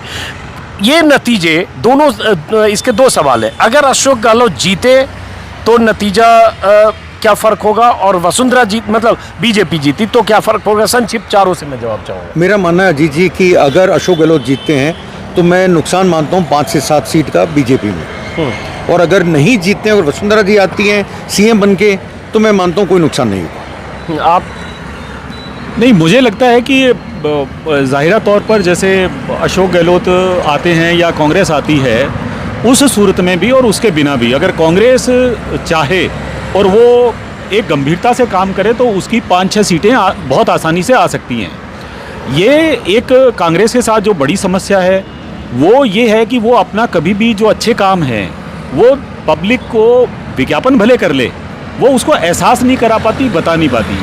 इसका एक उदाहरण है कि पिछली बार जब अशोक गहलोत सत्ता में थे तो यहाँ जयपुर मेट्रो चल रही थी, मतलब शुरू होने वाली थी, उद्घाटन नहीं हुआ था उसका, लेकिन बन रही थी। तो उसकी कारण जो बनने के कारण जो समस्या होनी थी वो उनका वोट नेगेटिव गया, लेकिन जो मेट्रो बनने से उनको जो वोट मिल रहा था वो नहीं ले पाए, लोगों को एहसास नहीं करा पाए। इस बार उन्होंने बहुत सारी योजनाओं का प्रचार किया है और इस बार वो कुछ एक दो बड़ी चर्चित और विवादास्पद एजेंसियों को भी उनके साथ काम कर रही हैं। उसमें आप ये देखिए कि एक बहुत बेहतरीन काम है उनका, इस सरकार का, जो जनता के सामने न तो सामने आया न वो बता पाए, वो है यहाँ गांधी वाटिका, जो विचार को बदलने का काम करती है। उसका अभी तक ठीक से औपचारिक उद्घाटन हुआ है लेकिन लोग उसमें जा नहीं पाते हैं। मुझे ऐसा लगता है कि अगर वो राजस्थान भर के छात्र छात्राओं को उसमें 4-6-8 घंटे की वो गैलरी है पूरी और बहुत बेहतरीन बनाई है उन्होंने, जिसमें गांधीवादी मूल्य, भारतीय स्वतंत्रता में कांग्रेस का योगदान और जो दूसरे नुकसान आज कांग्रेस भुगत रही है, जो अपना वैचारिक धरातल जो है, आधार पर 200 सीटों का मतदाता थोड़ी तय नहीं, करेगा। वो तो तय नहीं करेगा, लेकिन एक वातावरण बदल सकता था। लेकिन वो, मैं उदाहरण दे रहा हूँ कि वो बता नहीं पाते हैं, कि वो कर नहीं पाते हैं। तो चीज़ें इस तरह से हैं। वैसे मैं कहूँगा कि अशोक गहलोत ने बहुत कुछ बताया है। मेरी गाड़ी में कम से कम 50 पन्ने अखबार के जो विज्ञापन यहाँ से छपते हैं, बहुत कुछ बताया है। और ऐसे अगर आप देखेंगे 5 सवाल पर आने से पहले कि 2017 चुनाव में जब आउट हुए अखिलेश यादव, उसके पहले एक्सप्रेसवे बना लखनऊ आगरा और मेट्रो रेल बनी, उसके बाद आउट हुए। उसके पहले मायावती ने एक्सप्रेसवे बन रहा था, तब मायावती आउट हो गई 12 में। तो ये सब चीज़ें होती रही है। एक समय चंद्रबाबू नायडू को CEO ऑफ आंध्रा कहा जाता था, आउट हो गए। तो ये अतीत में ऐसा बहुत कुछ होता रहा। सवाल वही कि 2024 से कैसे जोड़ते हैं नतीजे प्लस माइनस दोनों स्थितियों में। देखिए, अगर कांग्रेस पार्टी आती है तो ज़रूर भारतीय जनता पार्टी की जो 24 की टैली है इसमें फ़र्क पड़ेगा, पर बहुत बड़ा फ़र्क नहीं, 3 या 4 सीट मैक्सिमम। और अगर बीजेपी वापस आती है पेंडुलम स्टेट की तरह, तो मुझे आज स्कोर लाइन बदलती नज़र नहीं आ रही। मतलब मेरी इनसे ब्रॉडली एग्रीमेंट है। अगर कांग्रेस ने करिश्मा किया और इस बार जीत गए तो मुझे लगता है शायद 4-5 सीटें राजस्थान में आ सकती सकती हैं, बट बहुत ज़्यादा नहीं। और अजीत जी, आपने जिक्र किया था ओपीएस का। मैं कुछ दिन पहले कुछ एम्प्लॉयज़ के साथ बात कर रहा था, सेक्रेटेरिएट के अंदर गया था कुछ काम से, तो ऐसी ही चर्चा हो रही थी, वो पुराने लोग थे। तो उस चर्चा में एक चीज़ साफ आई, उन्होंने कहा अशोक गहलोत ने बहुत किया है, तो इस चुनाव में तो हम अशोक गहलोत को दे रहे हैं, लेकिन मोदी जी तो मोदी हैं। और वो जो टेंटलाइजिंग खेल खेला जा रहा है, हिंदू राष्ट्र बन रहा है और हिंदुओं को क्या कुछ उसमें से पता नहीं कौन सा करिश्मा होने वाला है, मैं तो नहीं समझ पाया, मैं नहीं जान पाया। लेकिन बहुत से लोगों को वो, जैसे जिन्ना ने पाकिस्तान का एक दिखाया जलवा और एक सपना, ऐसे ही यहाँ आज सपना दिखाया जा रहा है। बहुत से लोगों को पता नहीं है कि ये सपना जो है, मतलब dream can turn into a nightmare. उस सपने के अंदर क्या उनको मिलने वाला है किसी को कुछ नहीं पता, लेकिन सपना दिखाया जा रहा है। और उस सपने की वजह से मुझे लगता है कि शायद उतना नुकसान नहीं होगा जितना कि हम लोग कई बार राजनीतिक विश्लेषक के हिसाब से सोचते हैं कि भाई कांग्रेस आ गई तो फिर बहुत बड़ा झटका लगेगा। नहीं, मोदी को ज़्यादा से ज़्यादा 5-1 से। क्योंकि वो मिसाल तो 2018 में भी तो है कि जब बीजेपी सत्ता से बाहर गई तो यहाँ भी और एमपी में भी और छत्तीसगढ़ में भी हर जगह बीजेपी को ज़बरदस्त स्ट्राइक रेट थी, 99%, 95%। बहरहाल बातचीत तो ज़्यादा करने का मन है, अभी 1.25 घंटे 1.5 घंटे हो गए, लगा ही नहीं 1.5 घंटे हो गए, लेकिन ये पहली बातचीत थी ऐसे जयपुर में। ये सिलसिला हम लोग लगातार चुनाव तक कई बार कोशिश करेंगे। कोशिश ये भी करूँगा कुछ युवा जर्नलिस्ट, युवा रिपोर्टर जो अलग अलग जगह घूमते हैं उनसे भी बात करूँ। अब बस एक समझने की कोशिश पर है, सबकी अलग अलग राय है और उस हिसाब से जो कुछ इन्होंने सोचा, चाहे अनिल जी हों, चाहे त्रिभुवन जी हों, चाहे राजन महान जी हों, चाहे अविनाश कल्ला जी, आपने सुना समझा। और हम हैं अभी जयपुर में, मुलाकात होती रहेगी। जयपुर और मध्य प्रदेश के बीच हम भी पेंडुलम की तरह घूमते रहेंगे। फिलहाल इस वीडियो को यहीं से ख़त्म करते हैं। आप सभी का बहुत बहुत शुक्रिया, बहुत अच्छा लगा। नमस्कार।